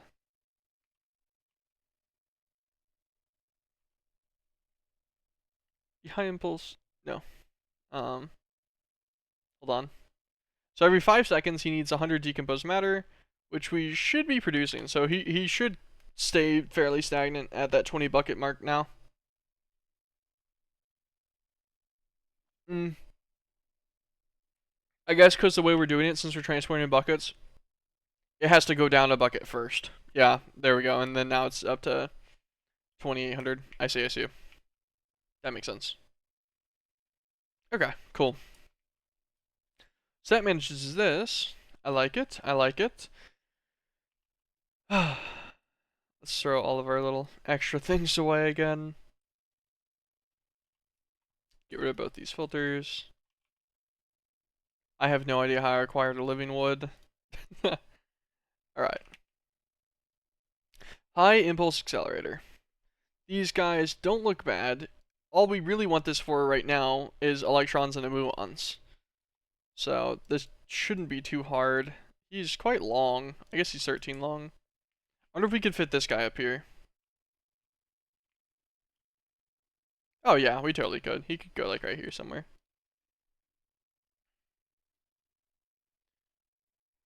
So 39 superconducting guys. Also, our thing did stop on our super cold ice. So I'm just happy that worked like it was supposed to. Don't worry, I love having to double check a craft like 10 times just because I can't remember a number for more than 3 seconds. 11 more linear actuator tubes, which means we only need 10 more since the craft does 2 each, so we had 1 extra earlier. That's fine. 2 neutronium cannons.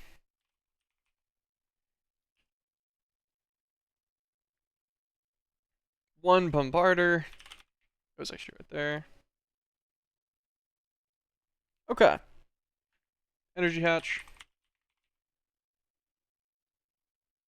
Sure, we'll do a ludicrous. I would have done an ultimate, but I didn't see it first, so. And then it needs 1 fluid input, 1 fluid output hatch. Fluid hatch. We'll just do 2 ludicrouses and we'll swap one over.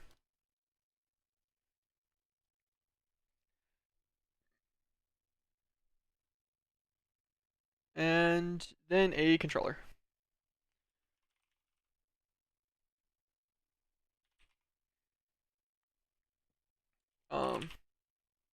Blueprint.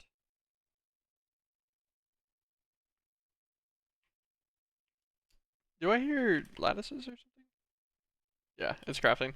I was like, I just very faintly heard it in the background. This is going to be the high impulse accelerator. This guy is going to be in the center, and he's going to need what? 6 blocks on both sides? Why are these blocks so hard for me to count? Yeah, 6 blocks. Makes sense. It's 13 blocks long. Basic math, once again, slightly failing me. Love that. These guys are all accessible from the outsides at least. Perfect. Okay, so it's only 3 blocks long. We'll do it here, 1 block away from the cable. The controller is 1 block up. 1, 2, 3, 4, 5, 6. Has space. 2, 3, 4. Has space. And I already forgot which one was the center one.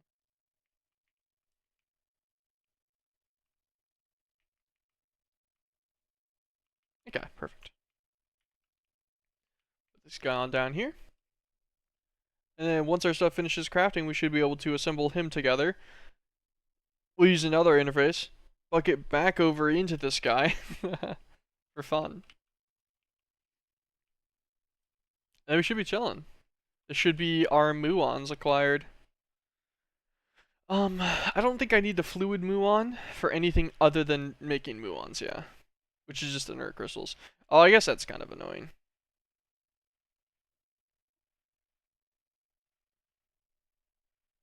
I don't have magnetic monopoles passive. I do have an inertial refinement though, right? That's what this guy is?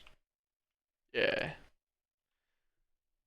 And the speed of the nuclear craft machine is quick enough. I think we can on-demand the muon part then, maybe.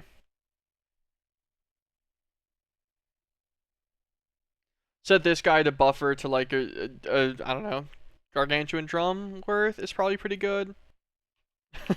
If I get 65,000 buckets worth of it, I think that'll be fine. Still make another for him. I can't think of a reason that that wouldn't be enough. Just of sheer volume of muon crystals. 65,000 buckets or 65 million divided by 100.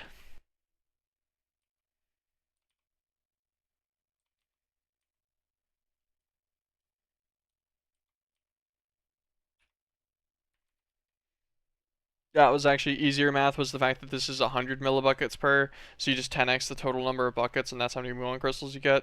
I will not be needing 600,000 muon crystals ever in this whole pack, I don't think. Unless I like went really ham on dice and stuff, maybe.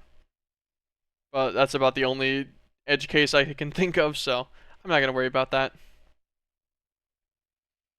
I'll need to do rhodium still at some point.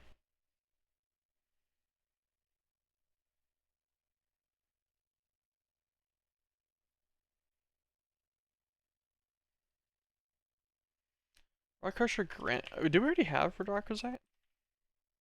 Yeah, we have a little bit of it. I felt like we did. Yeah, it's for Crystal Binder. I was pretty sure there was a purpose.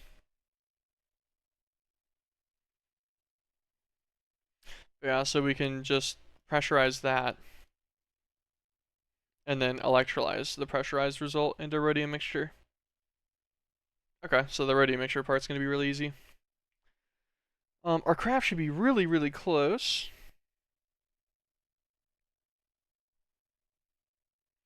Let's make in some vibranium alloy ingot. What is...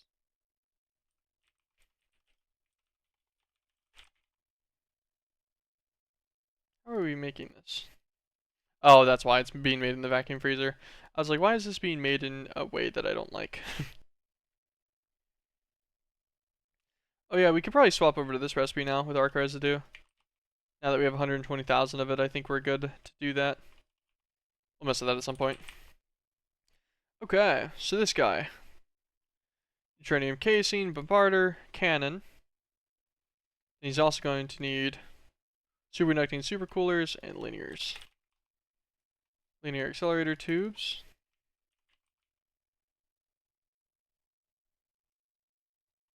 Superconducting supercoolers.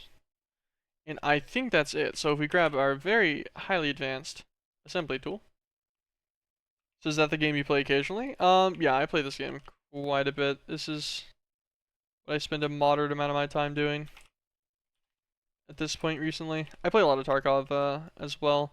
I just don't really stream that game. It doesn't have enough performance on my machine, even though I have a pretty good computer for me to feel comfortable streaming it.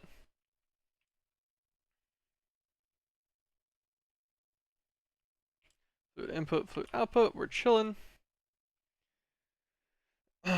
Okay.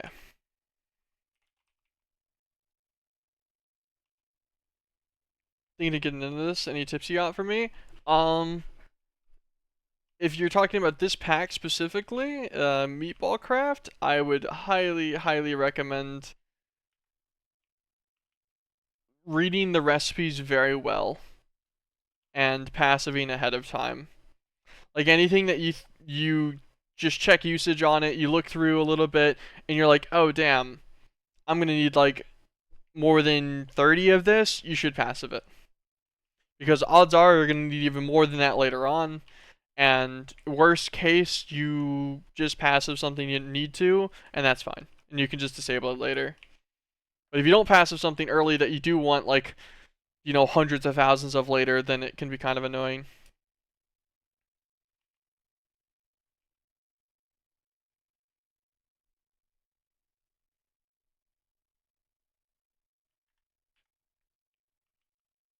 Actually put this here. So we can conjure it down to a fluid transposer again. To an allocator.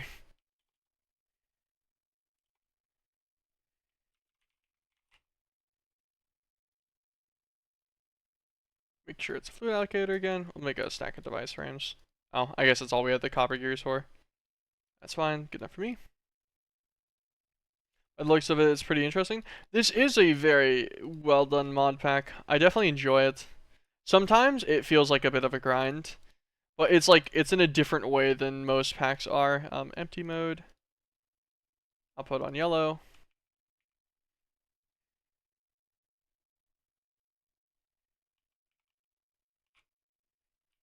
Use some basic one-way conduits. That's fine. So you'll be insert, extract always, insert, allocator, insert from the left, opposite to the back. Okay. This should be fine, and then this just needs power for one. Nice, we're link to that guy, make sure. And then, what goes in here? Electrons? I think electrons go into muons, yeah. So we just need to get an electron bucket. We have 24 of them for now, so that's pretty good. And we'll let these guys process. This guy will go, this guy will empty, this guy will be missing structure. Oh yeah, I got the extra linear that I was missing, and I just never reassembled them again. There we go.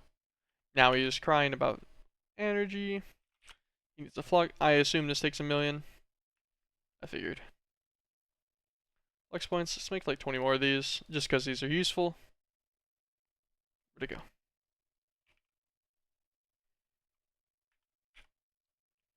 Alright, you're not charging the superconducting supercooler. I refuse to let that get charged.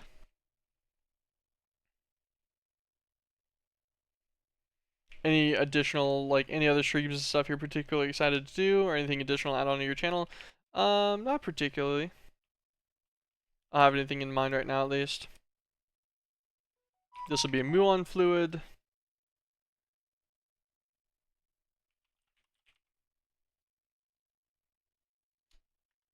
Where's our demonically gargantuan?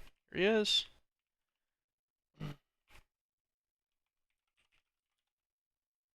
Grab some ender fluid conduits.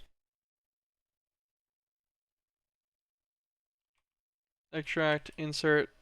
That's muons right there. And then to actually utilize the muon fluid, it's a fluid infuser, right? Yep. Fluid infuser.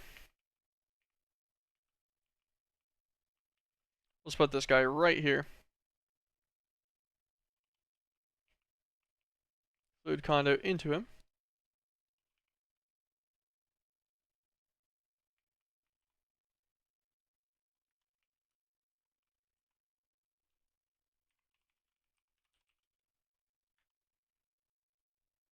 That'll be our muons.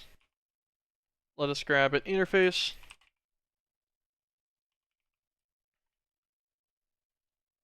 Make sure that this guy's on the top. We're gonna just have him output push to the top as well. That's fine. Fill him with upgrades.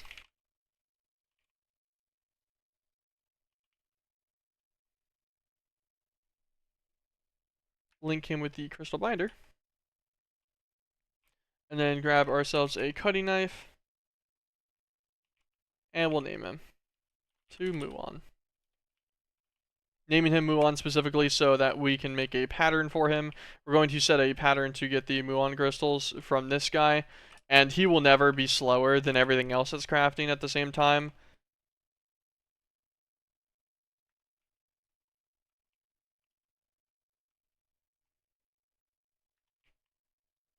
So let us do this. Muon crystal. Click this. Just inert crystals into Muon crystals. Look up the interface of Muon. Perfect. And there we go. And then that has the prior buffer system of the full gargantuan drum as well. So this already has enough for 32 muon crystals in it, which should be fine. I think it's actually already more than we need, or very close to it. Something like that. We need only 2 per, we only need 14, yeah. So that's already more than we needed of these. Okay, so that's all the way up to muon crystals done. Not too bad. Make sure it completed a request as well. Ooh, it did not.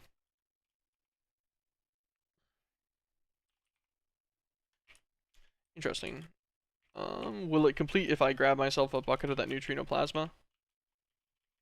Is that what it wants from me?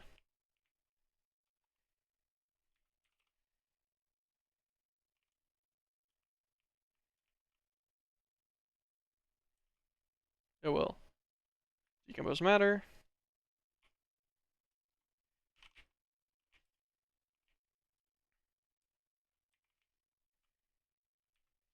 Just a quick little bucket foyer. Yoink.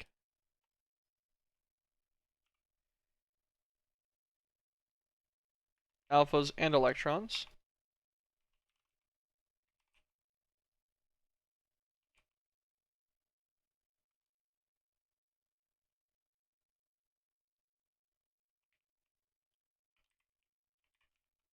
We should just be able to look up the alpha bucket actually in here, because we're not using them anywhere else.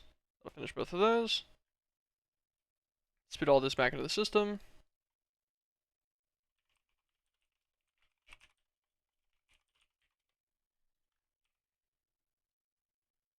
Protons and neutrons, of which we're not going to do anything with yet.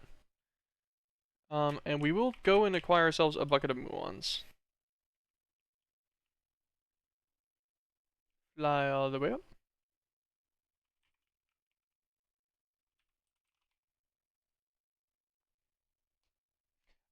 Sorry, I don't really have any kind of Discord stuff right now. Kinda lame, unfortunately. Wish I could yoink this. Why can I not yoink this? Okay. That's dumb. What's this blocking? Another quest for neutrino. You know, I guess at some point later we'll just come back to this guy and we'll try to click on this. I could stop this for a second and it'd be fine. It'd literally take a minute. Eh. I don't want to forget about it, so we'll forget about it until it's not a problem later. Okay. Let us set up the recipe for the Appalachia block. Have I already done that, actually? We have not. So he's going to be an ultimate crafting recipe. I actually think we probably have an extra space still in here. We do. This one definitely doesn't have 20. I don't know how many that is, but I don't think it's 20. Yep. Ultimate recipe, Appalachia block. Save. Let us go and see the damages. How much are you going to cost me?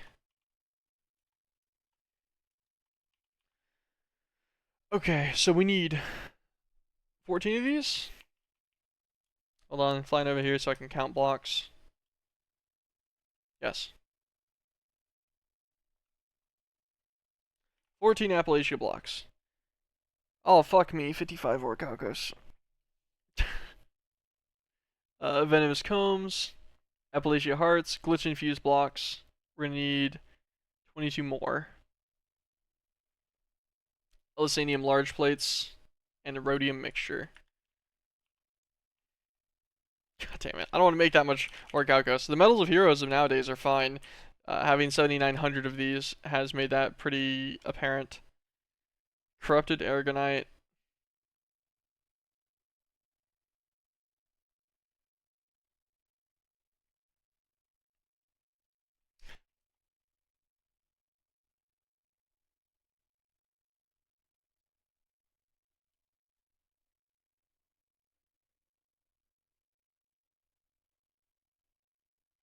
Oh, I see.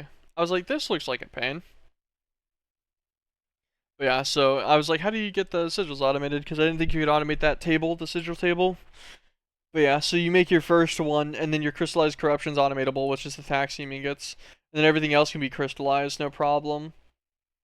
And then lymphopixonia buckets, that gives you aragonite, and then that gives you 3 orichalcos per. And once you have that going, that's completely reasonable on-demand throughput. That will not be slow by any means.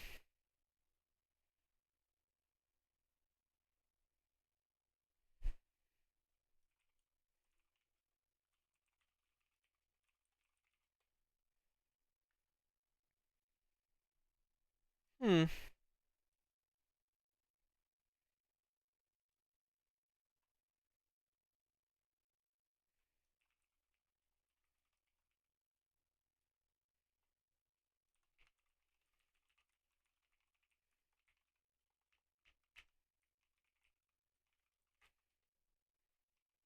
What do we want to do with this? We're still a little bit out from the Aragonite. Actually, I don't think we technically are anymore. We have neutronium blocks, so we just need to make the additional abyssal nomicons.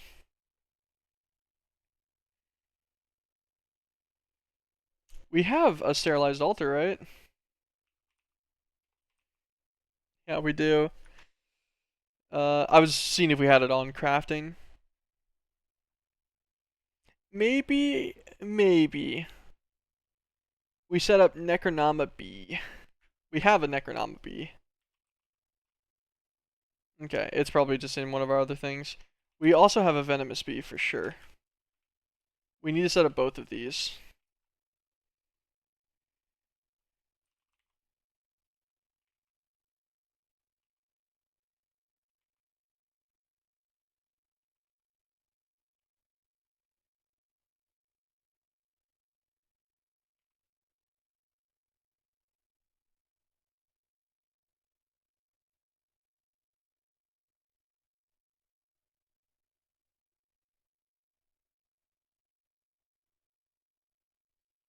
I don't know what it would be called if it's not an Necronoma bee.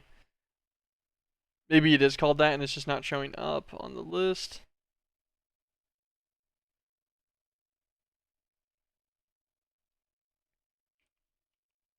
Now I'm looking all very intently to try and see if I can see them.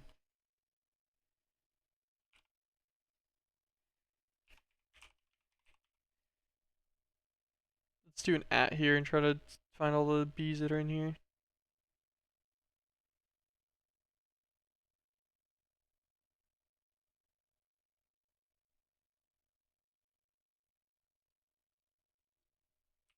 What's this one make?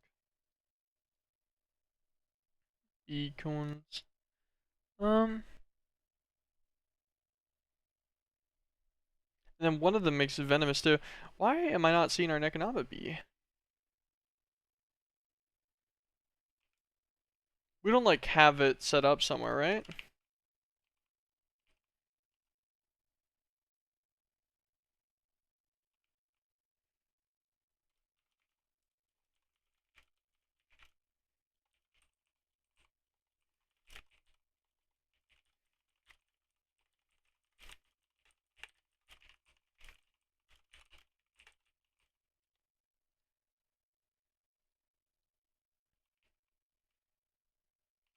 Trying to make sure I don't have it piped into one of these and it's not actually partitioned. And so it's not visible in the system. It does not look like we have such luck, however.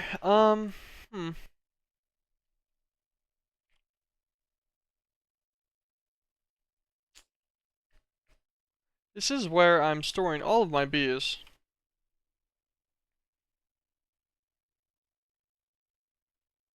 Economicum comes from Economic bee. Like I can make it, but I definitely got one. Is what I'm confused about. And I should also be in a similar position with something that makes a. Why are you doing that? How to spell venomous? Venomous. It's a virulent. Okay, virulent drones.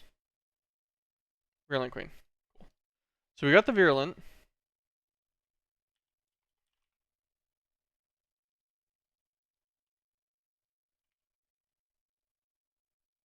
What is it called? Is it just? I'm thinking it's just gonna be renamed. I just don't know what they would have named it to. It's herblore.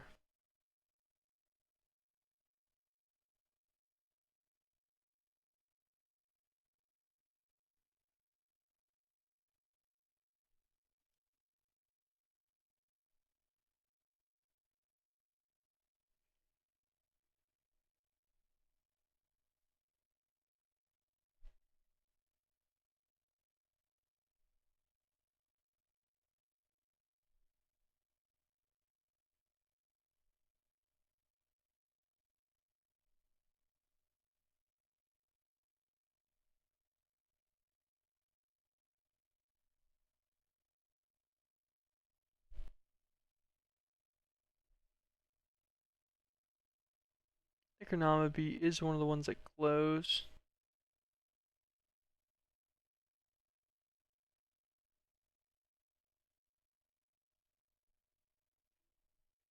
Not demonologist, right?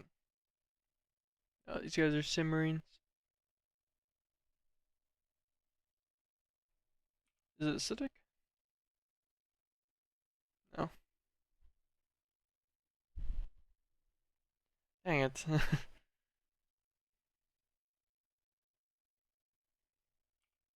Stormborn makes stormlight fragments. That's what I figured. Supernatural is just no. That's a normal bee type, yeah. Agriculturals, obviously. Austere is just one of the normal bee breeds as well.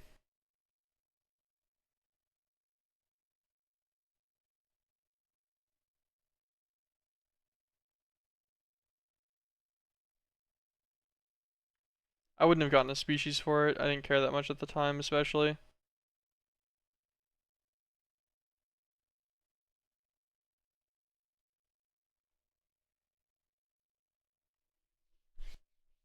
Hmm.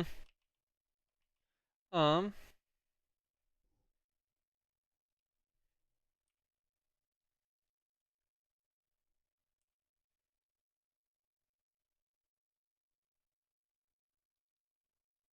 Gyrochromes will need to be set up at some point. Twilight Horde. Twilight Combs. Fizzle Queen. Makes HUF fuel. I kind of forgot about this one actually. Which makes Meatballium. Gun Devil, and then Radiant.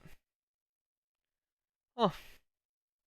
I just don't remember where what I could have done with my Necronomicon.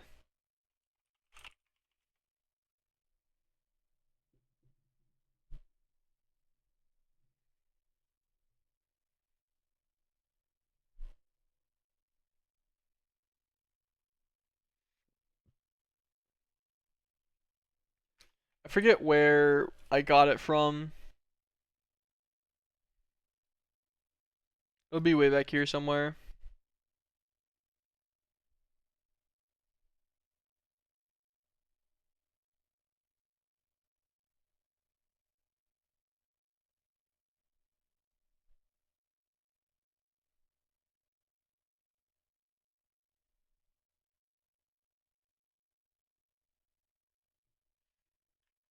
Hmm. Gosh, what's the take me to Necronomicon be?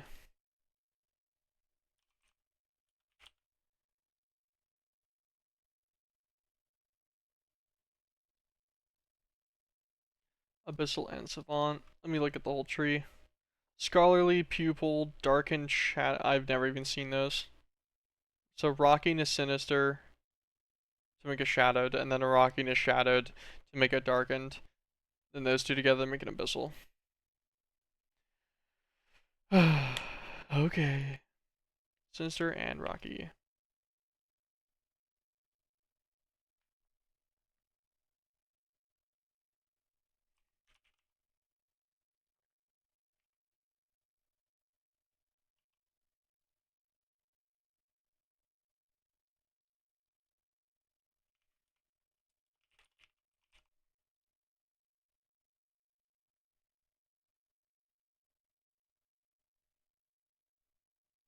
Weird that I can't see the genetic template data, but you can see the bee species samples. I guess it's because it's in the name versus in the like tags.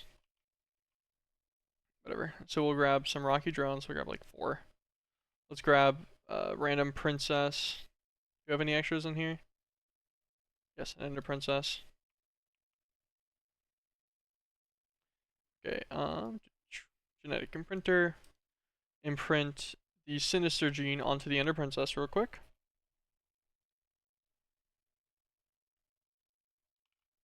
Mix this guy with the Rocky drone. Make shadowed queen. Nice welder. Throw this guy in here. Murder them in cold blood.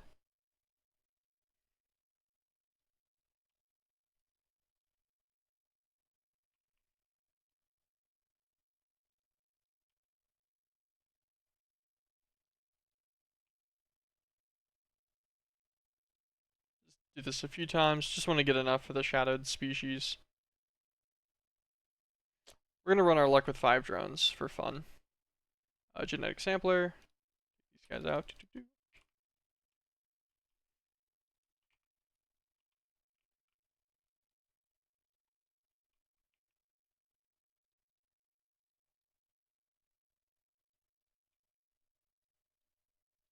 Worth a shot.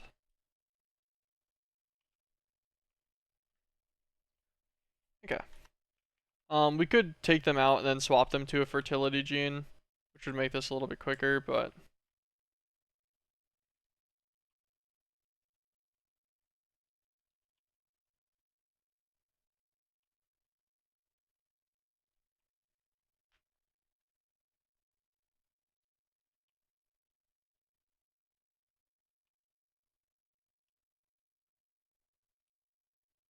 I'm hearing the loot bags opening up by me. I'm like, what even is that noise?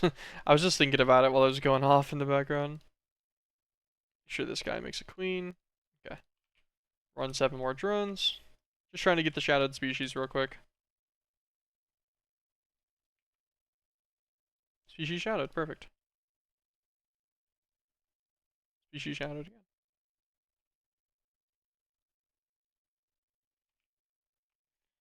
Okay, we can take the Shadowed Queen out of here then. Put her on in there, that's fine. Keep our Virulent Queen, we need her to operate soon. Put up these extra honey smelter trends I got. Get rid of the non-species ones. Shadowed species. Grab a template. Craft this guy together with the template real quick. Perfect.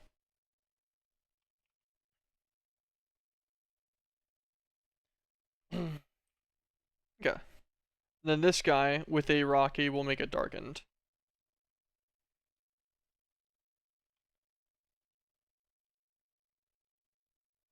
So we'll use the shadowed one on a princess. We have any pristines? Sure. Based on how many sources we have, I assume we just get them from a hive somewhere, so I don't really care. We will imprint shadowed onto this guy.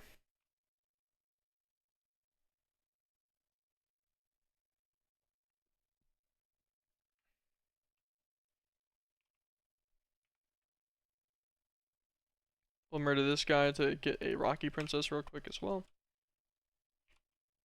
So, shadowed princess, Rocky drone, darkened queen. Darkened queen will get murdered. We'll keep a darkened princess and we'll keep a darkened queen. Actually, is what we'll do.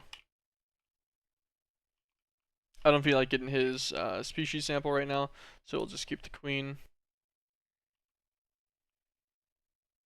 A darkened and a Rocky princess. Ooh, no. Oh yeah, I know what's happening. We're going to need a darkened and a shadowed, right? Yep. So shadow over the Rocky princess, that'll be fine. Mix this guy with a darkened drone.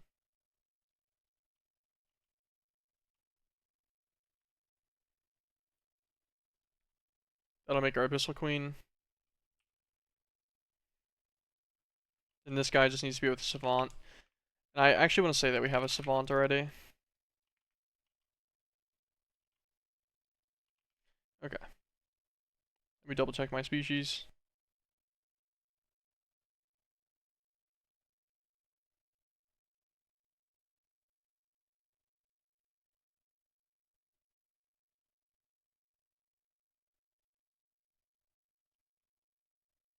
Virulent is the one that gives me.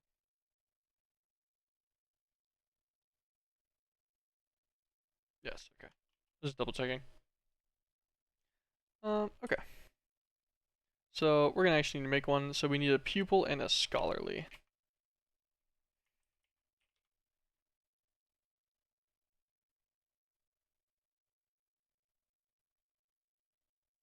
Okay, pupil drone. Scholarly drones. Any scholarly princesses? No. Pretty sure we have scholarly as a species though.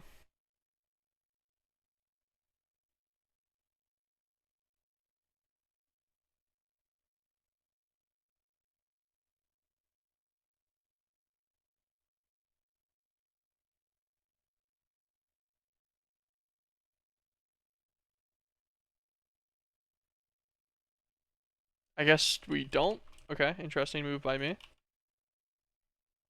Let's say on this guy again.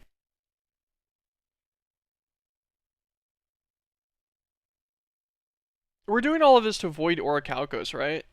I just, yeah, I think it's where this all came from. Okay, I said to mentally clarify.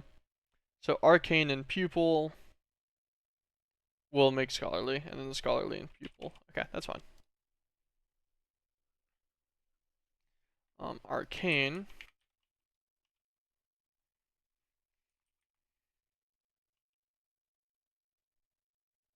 Okay, yeah, we have the pupil princess, so we'll leave those two together. Actually, we will run this guy a couple of times real quick.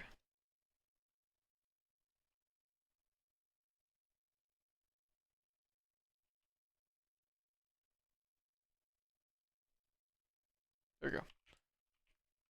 Oh, and we will turn this back into a queen to make sure it doesn't get accidentally used. Cool.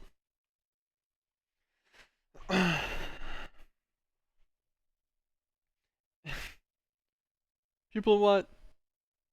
People in Arcane. Arcane definitely has a species. I just saw it. Here it is. So it has a species. So let's look and see if we have an Arcane Princess already. We have an Arcane Queen. Okay. We'll kill the Arcane Queen. Take the Princess. Princess can mix with a Pupil Drone. Make a Scholarly Queen. Scholarly Queen.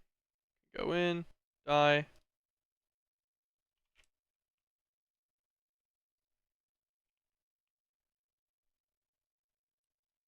We're going to just imprint these two with Fertility 4. We're going to try to grab our Scholarly species real quick. I don't think we need our rocket drones on me anymore.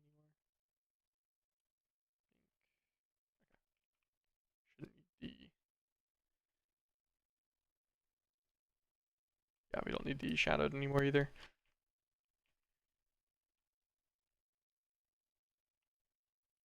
Bink.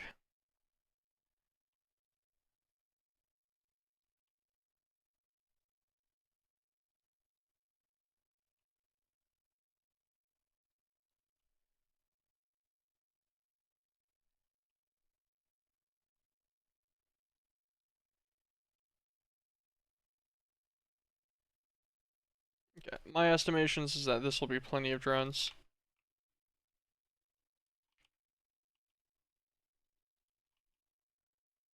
Get the species sample.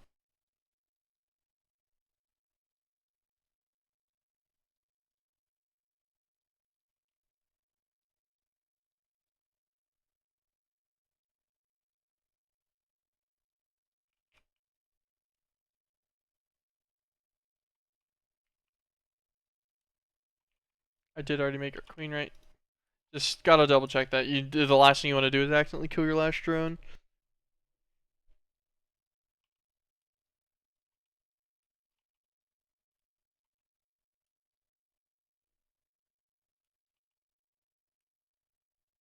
Species, nice on the very last drone. Gotta love it.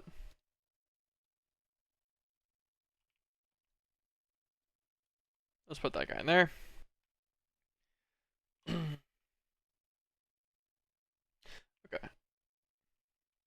This guy. Drop him back to a princess and such. Throw our Abyssal Queen in there. Kill her too. What does she breed all into? Economy and Luctor. The Italian flag. It has no purpose, I don't think. But I respect it. I respect it. Okay. So now, in Economy, we need a Scholarly Princess with a Pupil Drone. Make a Savant. Just execute the Savant immediately, that's fine. I could change it over, I don't really care enough to. Abyssal Drone and thing, and Economy. Okay. Alright. Small little rabbit hole there, keep the Virulent on us as well. But we're good. We got him going.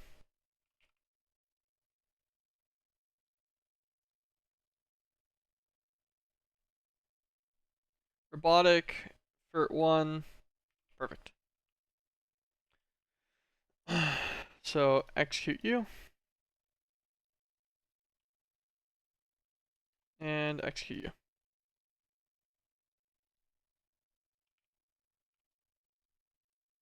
Put up your access drones. Put up this other drone too. We're going to imprint over these guys with Fertility 1 and Robotic Speed, so that these guys will be production.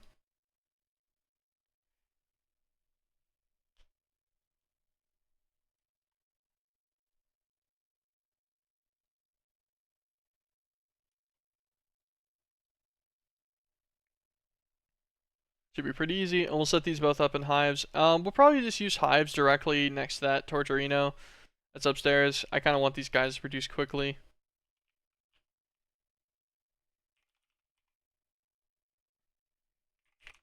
Apiaries. 1, 2.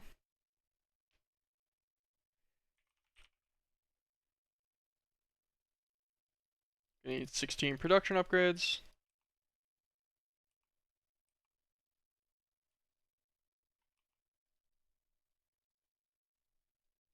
And then 2 automation upgrades, which should be this one. Perfect, okay.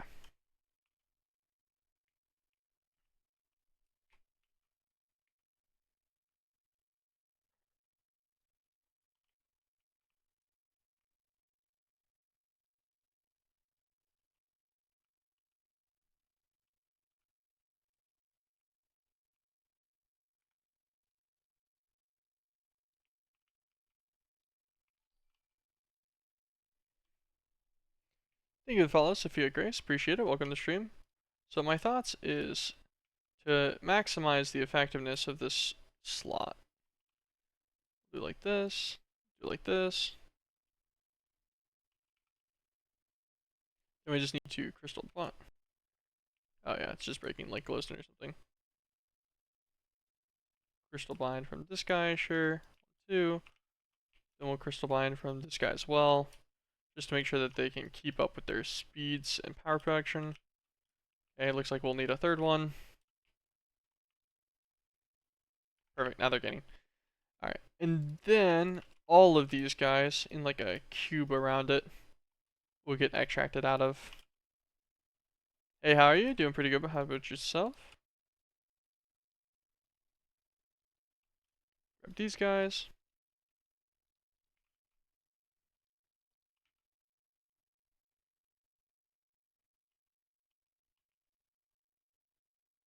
Perfect. That'll maintain our oxygen combs. We're going to get a lot of Necronomicombs and Soakit combs.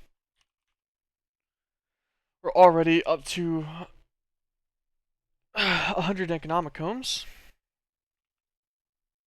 I do think we need like 1,000 per book, though.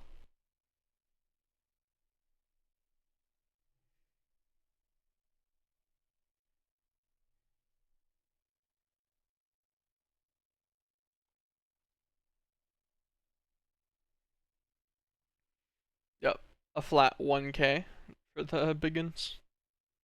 Do we have Eldritch skills? Do we have enough of this? We only have 46. We can make more. Do we have Shadow Shotgun Flesh? I have the flesh.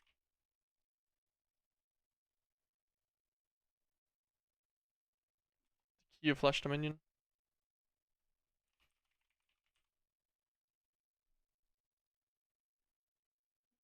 Wait, I thought I did this. What could I have used this on?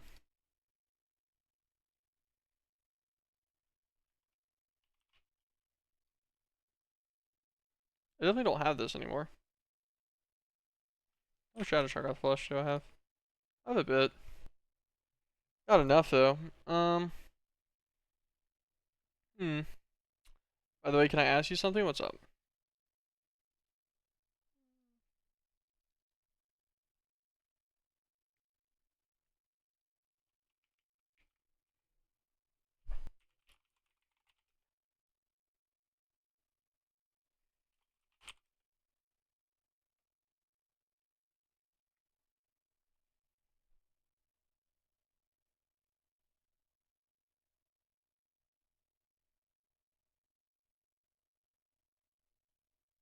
So I think we need to go to the Shadowlands. So drop off the edge. No, I don't want any art, sorry. So I think we drop off the edge in the Shadowlands. We can get some Shadow Shoggoths. We could probably get plenty of flesh from just a few of them running with our bow, since our fortune's so high, or our luck is so high, I mean. Our looting. See, that's the word I was looking for. Also, we need to go and put up this for foraging.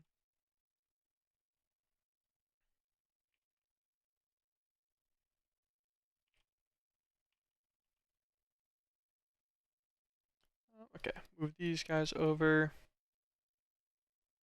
Grab our dislocator.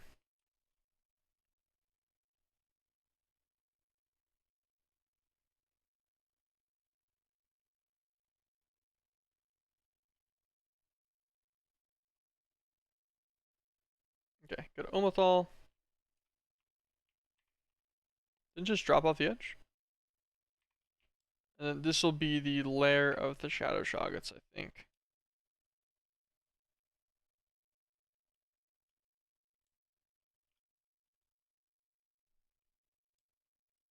I think there's Shadow Shoggoths down here somewhere.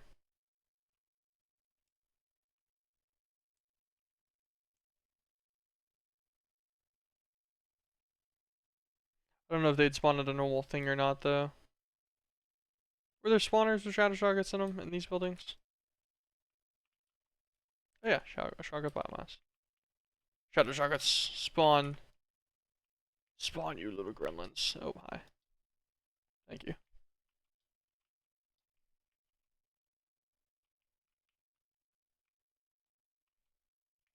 Actually, wouldn't it have just been easier to get the Eldritch Scales directly? Don't I have a Gatekeeper minion? Hold on.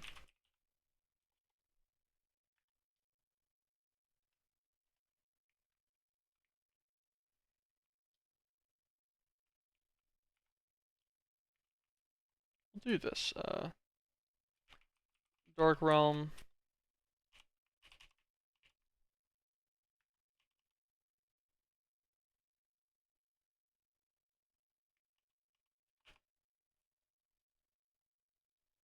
I'm pretty sure I have a minion of Jizahar in here or something.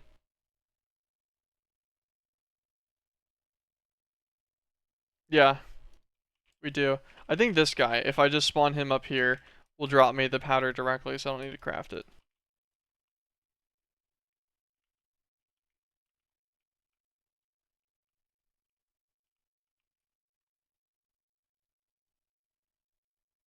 Yeah, Eldritch Scales.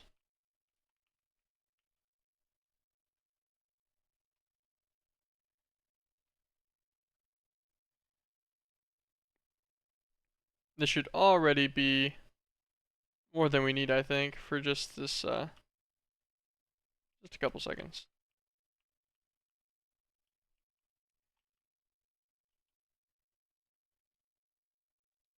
Alright, yep. Few stacks of Eldritch Scales. It also gives you Athaxium. That is good to note, although I think our Athaxium is pretty good.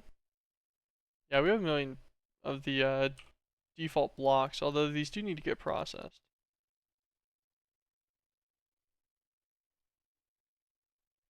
Mm, interesting. Yeah, so that's enough Eldritch Scales. Let us go and assign this guy.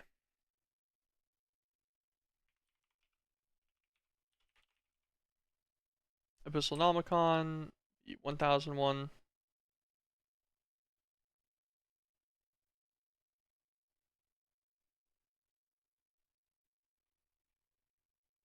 How many of these do we need? We need 8 of these. Interesting. Oh, forgot. We got hit.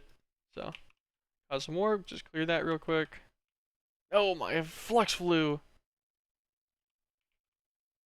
Stop that. Yeah, there. Okay. I show what we're doing. Encode the recipe for these guys.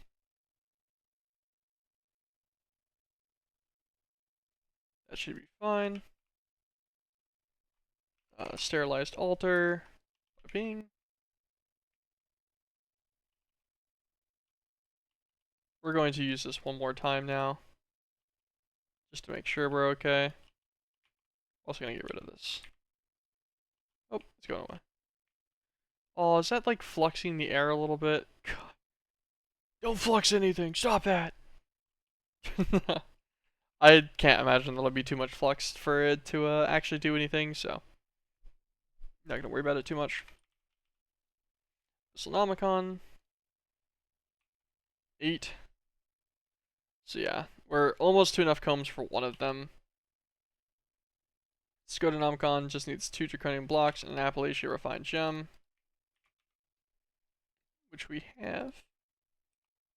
Scout wasn't even that expensive, right? Marginally. Okay, this is getting out of here.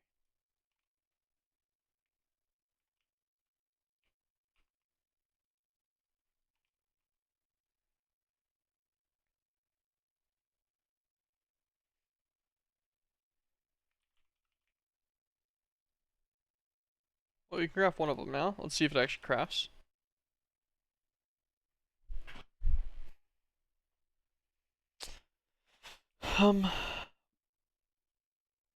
Possible issue with the system. Not sure if I gave it an output back in.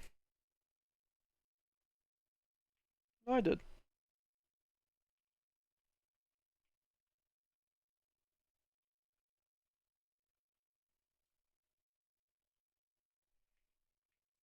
Okay. I just barely can't access this from like anywhere. I see what happened. See, I thought this might be a problem.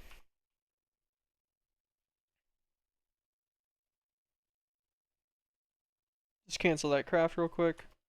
Let us upgrade this guy.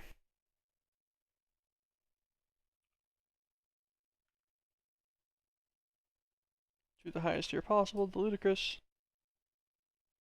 Darkstone brick.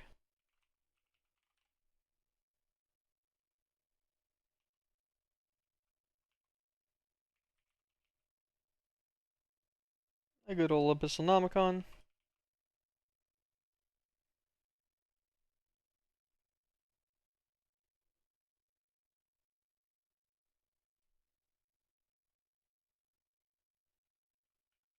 Okay, this time it shouldn't be having any issues. I'm not sure why this one would have a problem.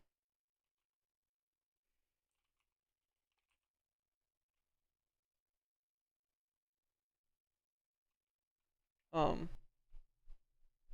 Huh?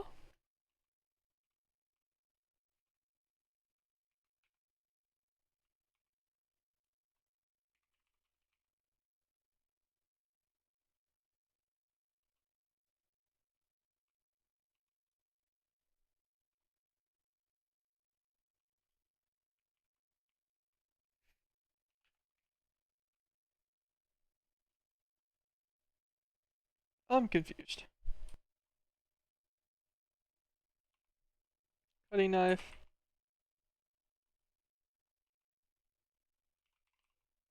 Sterilized altar.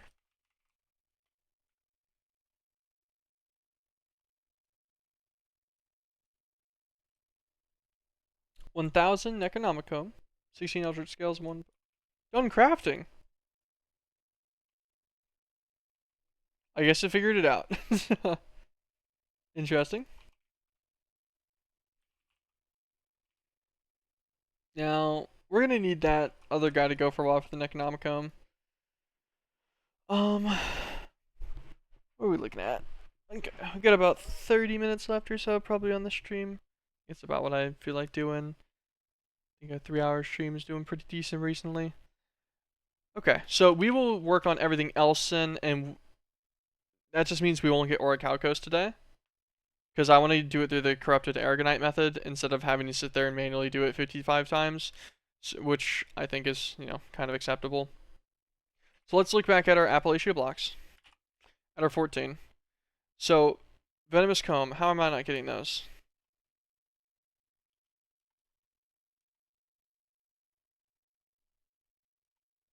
I know exactly how I'm not getting those. So, Virulent Queen, for one, Economic B produces 2. He wants Icy and Damp.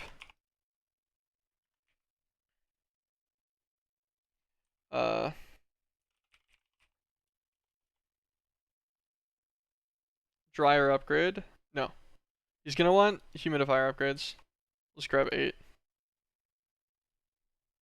And then he's going to want cooler upgrades.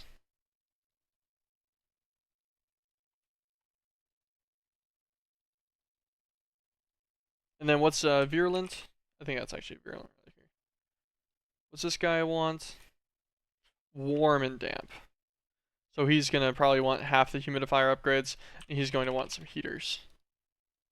So any secondary product like that is considered a specialty product, and regardless of their tolerances, they need that kind of condition if you want them to produce at full efficiency, or produce a secondary at all. So warm and damp for this guy, so heaters.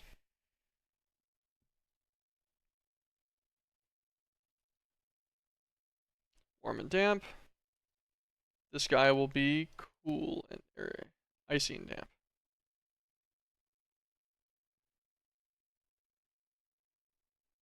Okay. Now these are also both going to need one more set of crystal binders.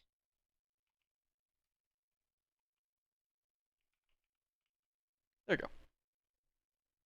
So this guy should produce combs a little bit more than twice as fast now, because that's a full additional production of Necronomic combs at a slightly higher percentage. And this guy is actually producing venomous combs now, which is what we also needed.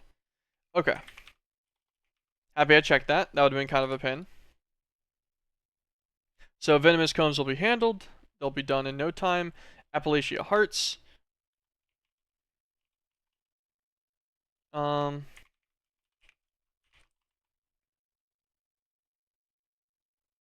we can craft these with gems. We could kill the Eternal Archer for them. This is probably the easiest method.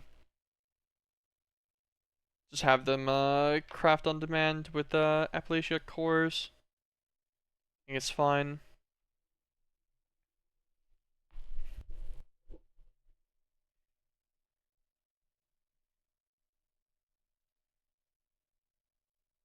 Yeah, I think that's okay. Which means we're gonna need some Appalachia soul stuff.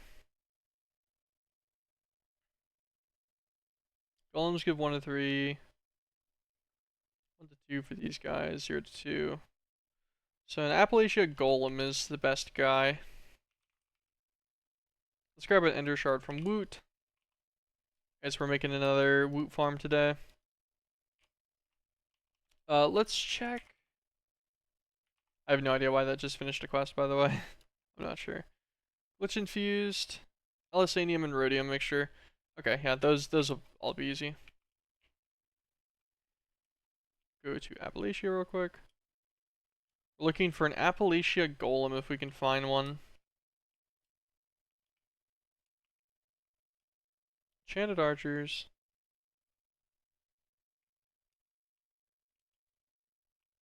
Cadelians.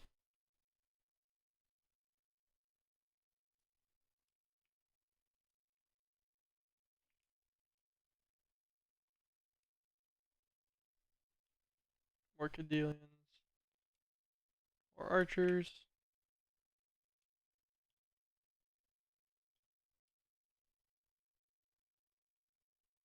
Lots of Wizards. What's that guy? Enchanted Warrior. Oh, a Golem. Bonk. Bonk. Okay, cool. Let's go home. So, with that, let us grab our intern out of here. We're going to need to grab all the different casings that we need. Let us get a factory heart.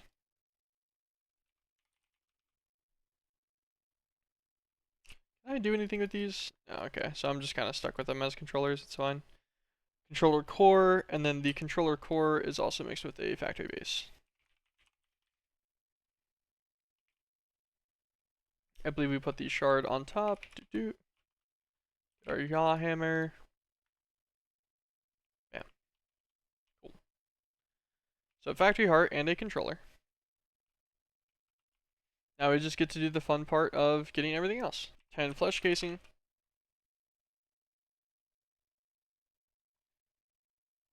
Bone casing, I only need 14.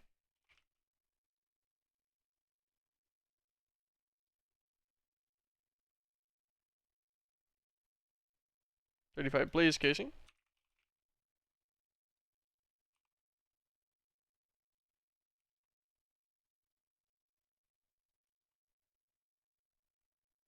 $60 end casing.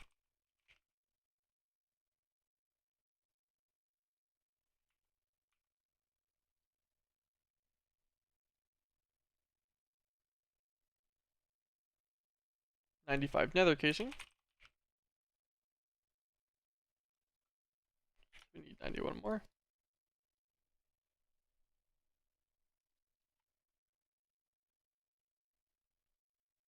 For upgrade bases.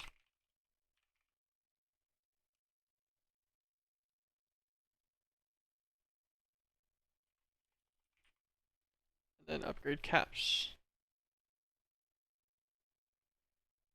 Oh, nope, they're just called factory cap. So we need 2 1s,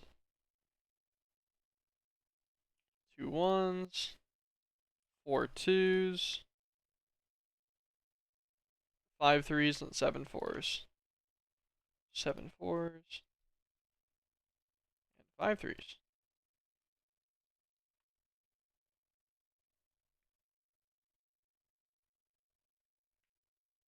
And then that'll be all that we need on us in the immediate moment. And then we will also get our, we'll put that up for now. We'll put up this cable for now too. We need an importer, an exporter, and a power cell.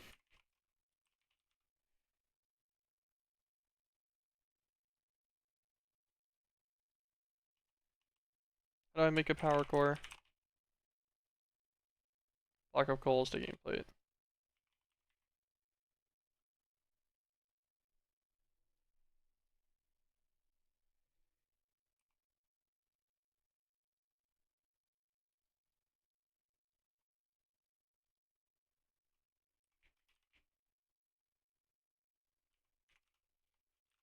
Block.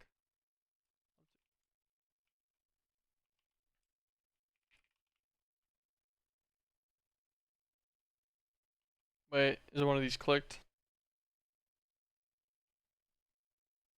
Oh, core die, duh.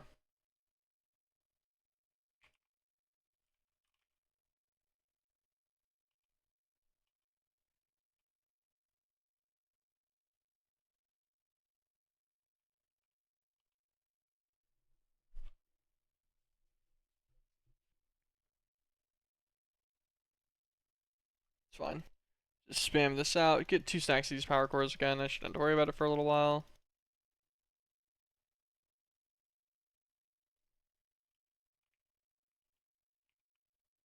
Oh, I forgot that they stacked to 16 only. Kind of a weird thing. Okay. Power cell. I guess we'll just make the advanced then instead. It'll save us on some of the cores. Because like the premium takes, yeah, takes 11. Oh, actually, we're gonna need more than this. I don't think 10,000 a tick is enough anyways. Never mind, premium it is. At least it uses the previous tier. I'm in factory. Importer. Oh, interesting. I never encoded these recipes. I see why. I just didn't think it was needed.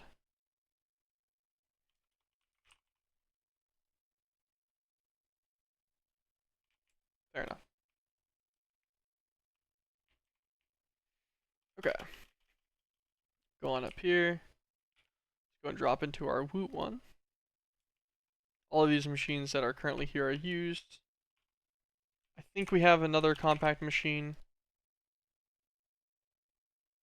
We have 13 of them. Perfect. Let's go on to this guy. Set this.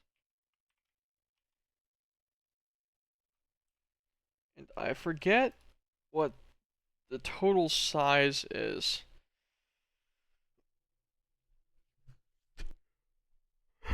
I've been building them a specific block, like number of blocks away from a wall.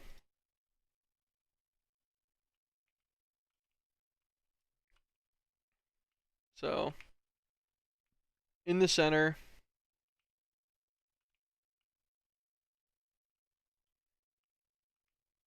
1, 2, 3, 4, 5 blocks from the wall. And what is that? 4. It's the 5th block up. Okay. 1, 2, 3, 4, 5 blocks from the wall. Couldn't remember if it was 5 including it or I think 5 including it. 2, 3, 4, and this should be the 5th block. This will be the factory. God damn it, it's the factory heart that's here, right? And the controller is the one up and behind it? I think so.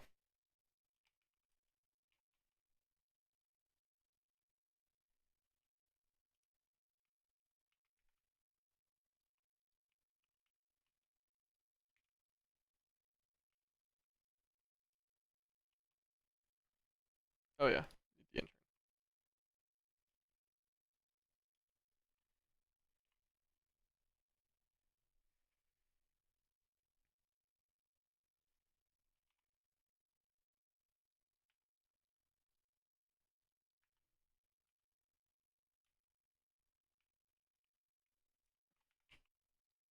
Of course. 5 blocks of space from the wall.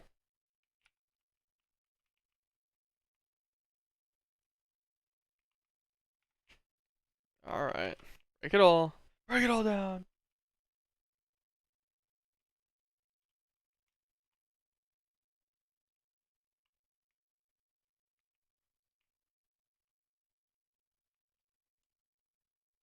Come here.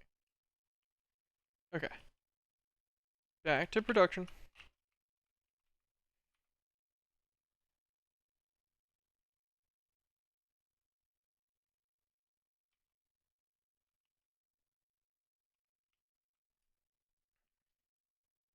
Then underneath this guy, we're going to need our... We can just put any kind of filler block there. It doesn't really matter which one. Just put a piece of cobble. What order do these go in? Power cell, importer, exporter.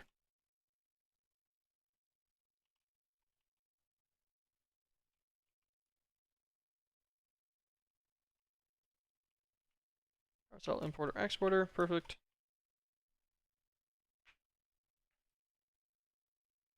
Appalachia Souls, 198,000 RF.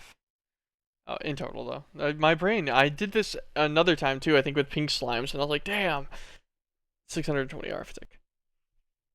That actually doesn't need the better power cell. Although I guess we can still put upgrades. Woot.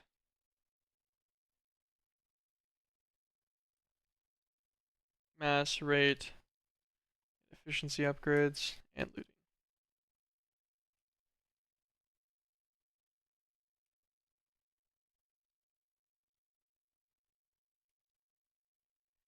Okay, so mass 1, 2, 3. Rate 2, 3, 1. Looting 1, 2, 3. Efficiency 1, 2, 3. Okay.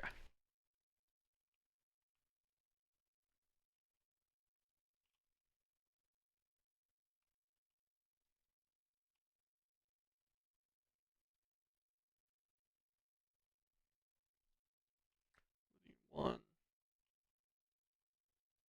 2. Gosh. Mass 2, mass 1. Looting 3, mass 3. 1, 2, 3.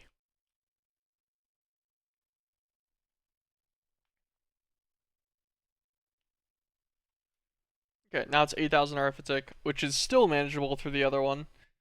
But we've got quite high odds. Also getting glowbone seeds. So this guy will give us Appalachia Souls. Appalachia Souls are craftable into Appalachia Gems. Also whatever those crystals are. Yeah, that should be it. Is any of this nonsense? So far, no durability nonsense of any kind, so I think we're good. Grab ourselves a flex point.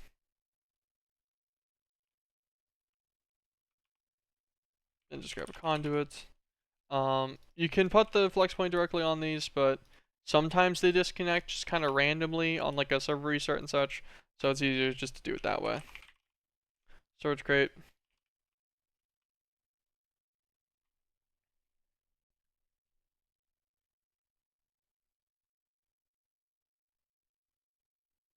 Yeah, this is all fine. Ender chest.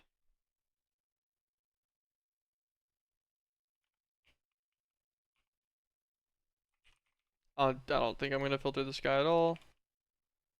I should have thought about that before I put that there, though. I will be honest. Appalachia Souls. +2. Okay, cool. He is gaining. Cool. Direct input into the system. That is fine. No idea what I put in that one singular dank in his extra slots.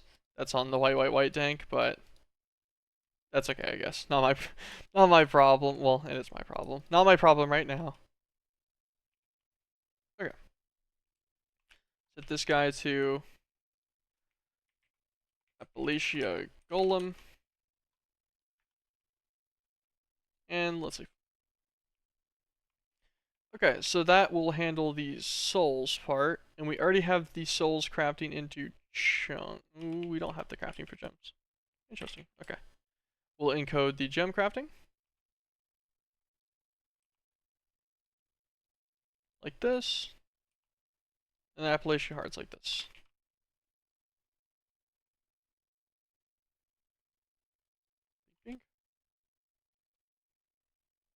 Cool. Now the hearts are craftable. And we have 1400 cores in there, which means we have 1400 Appalachia hearts effectively. So, 14 Appalachia blocks. Just need the Orichalcos. We're missing 1700 of the souls, but that'll be done soon. Glitch infused blocks. And the rhodium mixture and such. Alright, glitch infused blocks is next, I guess.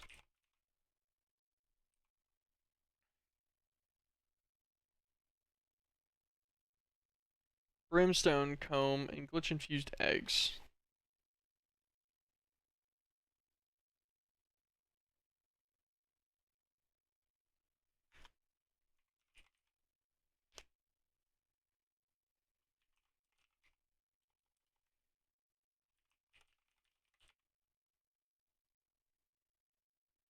Acidic or caustic. I actually think we have both of those.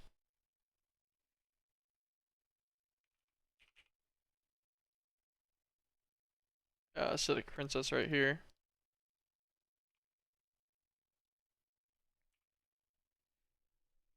Eat produce.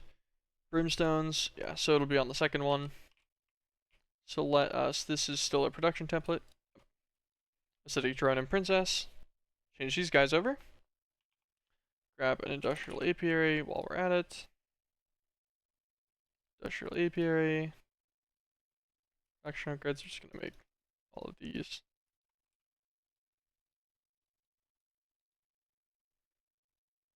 Grab an automation upgrade.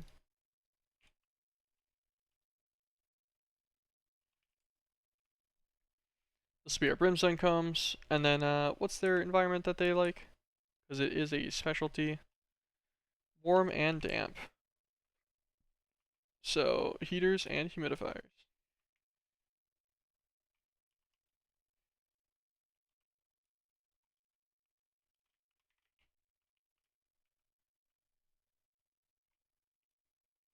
Think,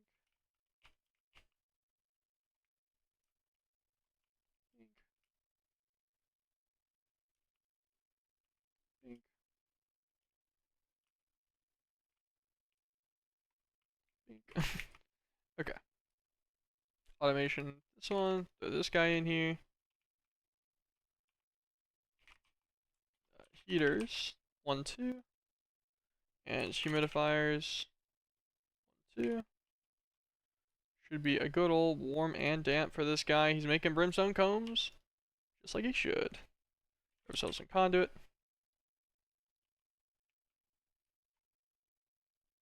Extract always.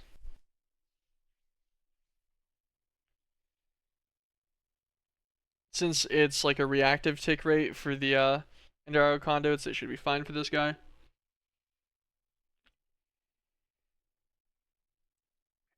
Okay. Sweet.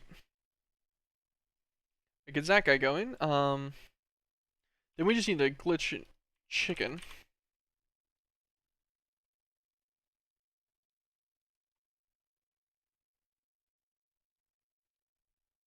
8 of these with an egg.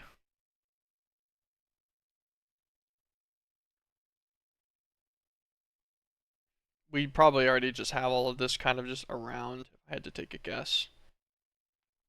Let's grab our wand, or our caster's gauntlet, I mean. Let's run a little infusion. Haven't done one of these in a little bit. I got to avoid them for a while.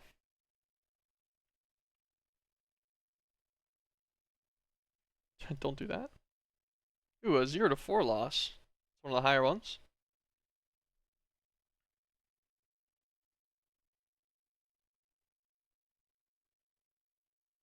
And he's done. Yeah, that was super easy. Glitch chicken. So once again, I think we're going to just swap out a chicken. Lunastone chicken, Chalcedony chicken, unidentified chicken. Right, okay, so what's our bright seal looking like? We have 1,000,000 bright steel eggs. Are we ever going to need 2,000,000 bright steel ingots? Ever.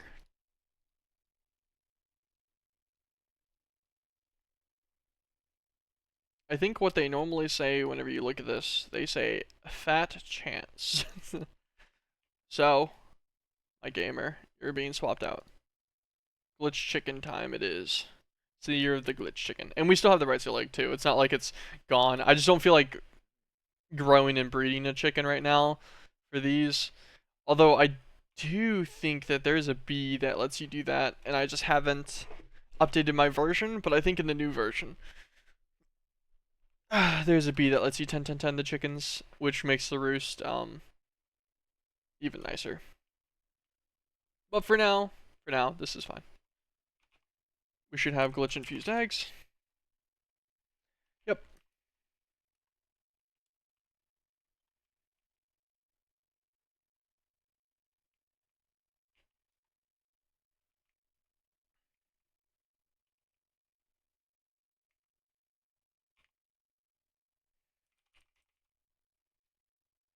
Grab induction furnace.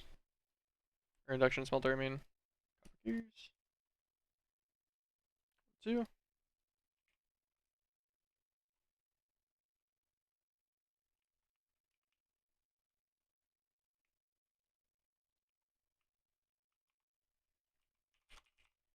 Conduit line.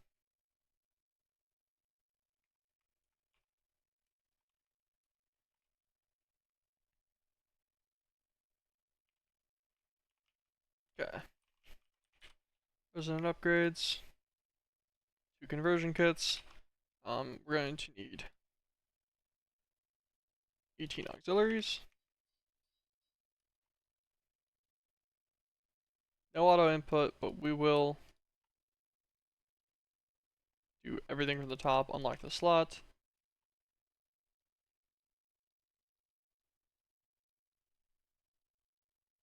Everything from the top, unlock the slot. That's how these are set up too, right? Yep. Cool. Put in our upgrades in each. And then just throw 2 interfaces on.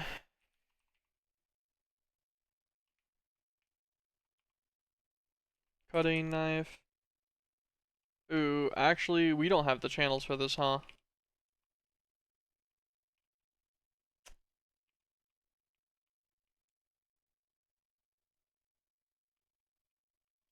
We do not.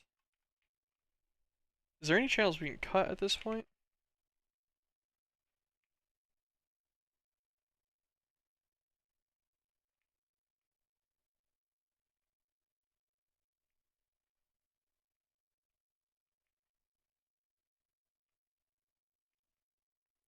Furnace stack, gone.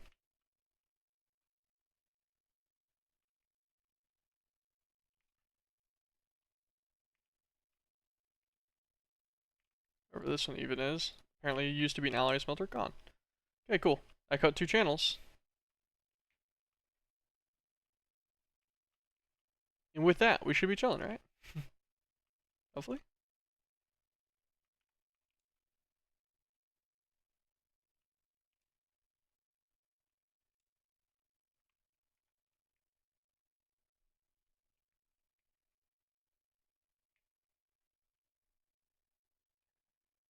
This is our dumping one.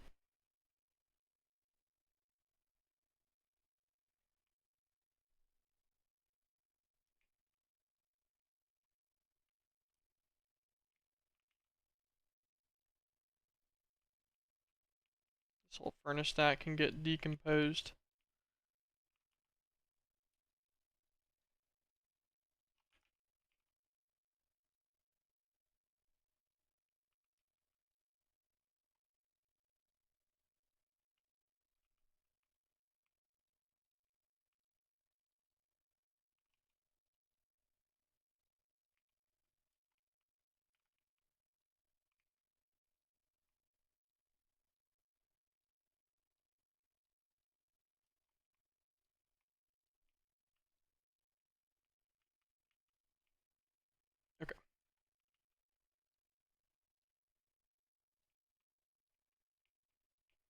trying to break all this carefully. I don't want to just accidentally demolish my base like I just did. Alright, cutting knife. Egg. Egg.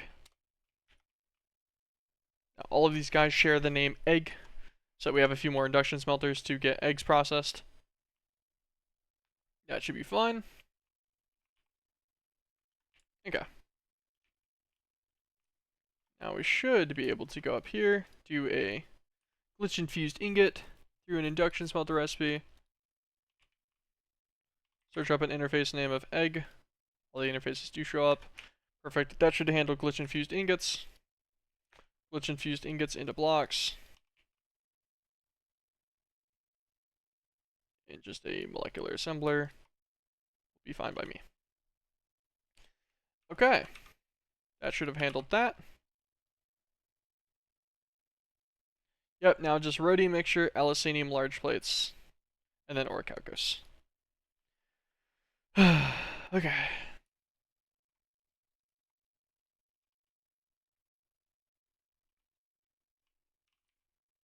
Alloysanium. We can craft this. This is an egg result, right? Yeah. We'll be using Brunendor garnets.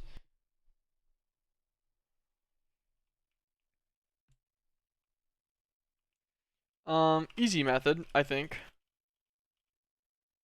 would be, how many channels do we got left on this guy? 16 plus 13 plus 3. That is all 32. Do we have any interface? Okay, so like there's this interface. It's not being used for craft right now. Doesn't have any actual crafting patterns. So in theory, how much alloysanium makes a large plate? 144. Just to confirm that in a large plate, this guy is still going to be 8 ingots worth if we melt him. 152 divided by 144. Yes, okay. So, melter.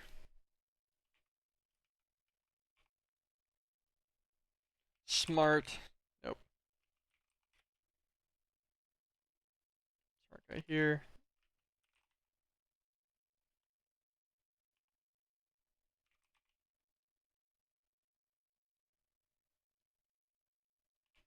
Alright, we'll go and make another large plate cast real quick.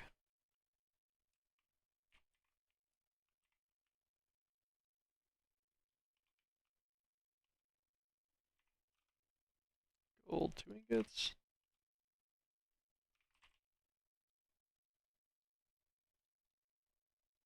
We will use the Dreadium large plate just because we have the most of those.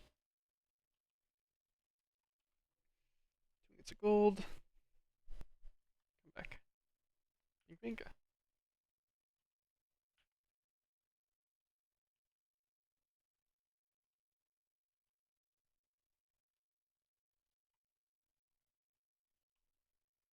Perfect. Extra large plate cast. No problem.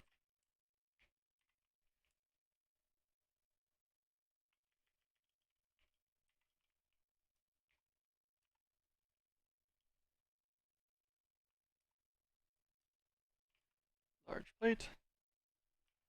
Conduit.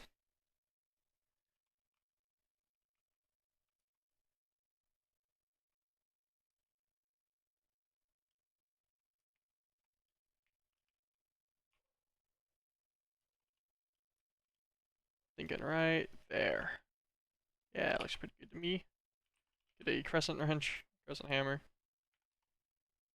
Disable this. Insert. Extract always. Right side output push. Left side input. Upgrades.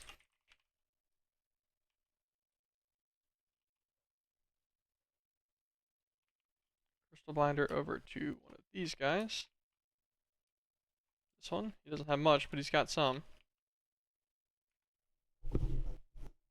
Power. And I think that should be it. And then we just need to cutting knife again.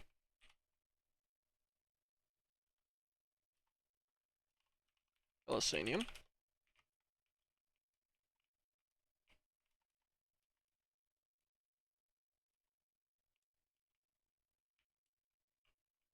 Get back on over to our pattern guy. Elysanium large plate.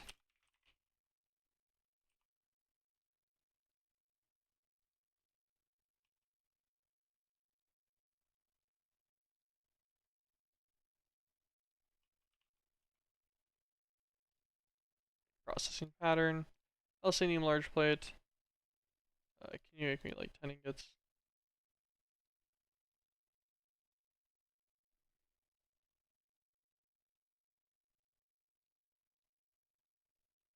Okay. 8 ingots into 1 large plate, and then we should just be able to search Elysanium. Perfect. This guy should go. It should melt the ingots and then make the large plates from it. Appalachia. Alright, rhodium mixture. Rhodium mixture.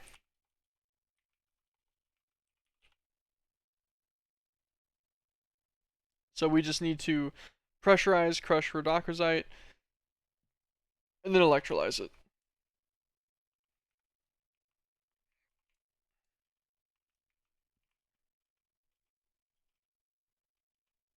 You know what? I feel like doing it in the same bit of spaghetti. We're gonna do it right on this side.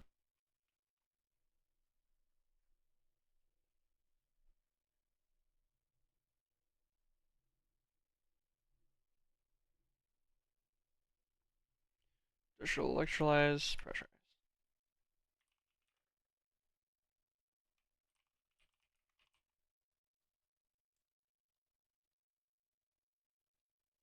Pressurizer.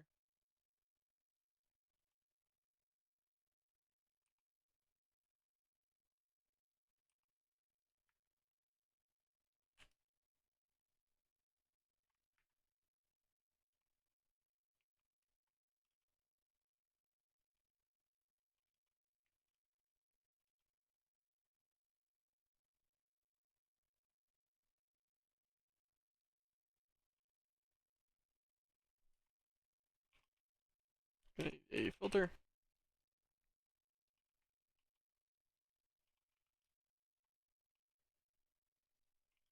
How many more things does this have? Is it 2 more? Perfect. The last little bit of spaghetti for this floor will be determined because of that power cable. Even though I could do more than that, but I think we'll spare it. Extract off on this guy. This guy will be a filter on the extract for crush rhodochrosite. Go in. This guy will pressurize. Give him upgrades for I forget. Make sure that this guy got upgrades. He did. This guy will come out here to an electrolyzer.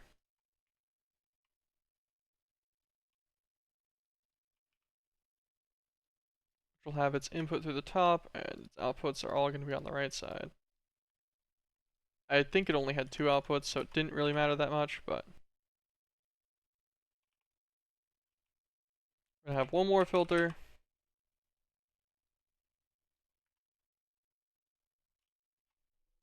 For the crushed variant again, and we'll just insert filter this guy as well, just to make sure this somehow doesn't do anything dumb. Fill him with overclocker upgrades.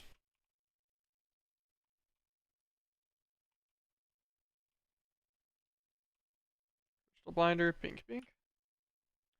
Should crush him down. Feeds these into mixtures. Oh, and give this guy an insert. There you go. Ready mixture in small piles of chrome dust. That's just a bonus.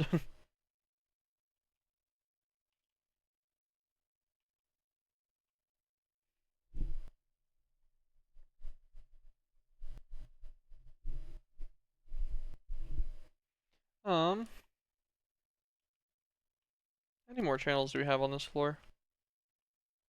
Oh yeah, that was the whole point, was that this was the last set of channels. I wish a level emitter didn't take a channel. I think they take a channel, right?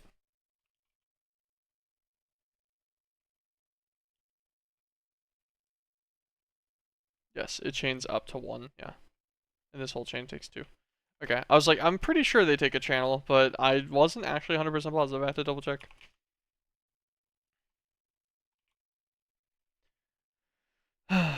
Okay, so now we have all of that. So now it's literally just the Orichalcos ingots and the... How many Necronomicoms do we have? We only have 5,000. So that puts us at about 3 hours. So I think we're going to call that one a wrap today. No Skythern today, but we did get Muons. Hold on, we will make some Muon crystals. Just because I want to say I did it. Oh, hold on. Actually, let's get our bucket of Muons. Probably got an extra bucket in here, right? An extra 82 buckets. Yeah. Yeah, this is going well. Yoink. Bucket of Muons. So let's yoink ourselves like 10 Muon crystals real quick. Beautiful. Alright, there we go. So we did make progress today. For some reason, my brain was almost like, "Damn, we really didn't do anything today." No, we made these 2 multi-block, or these 3 multi-blocks, 4 technically, and then we made that guy too. We set them up, we got them passively running, and then we've got everything else for the Appalachia block. We technically could make it right now. We could just handcraft the Orichalcos. We have the ingredients for it, but I would like to push to easier Orichalcos finally, since we do have the ability to. So tomorrow we should be able to get the corrupted Aragornite, get that passived in some, or at least on demand really quickly for the uses that we need it for. And then that should let us pretty easily run through getting Orichalcos in the future, which is going to be extremely nice. So I think that is the plan. Thank you guys for dropping by. I do appreciate it. I hope to see you guys on tomorrow's stream, and have an absolutely fantastic day, everyone. Peace.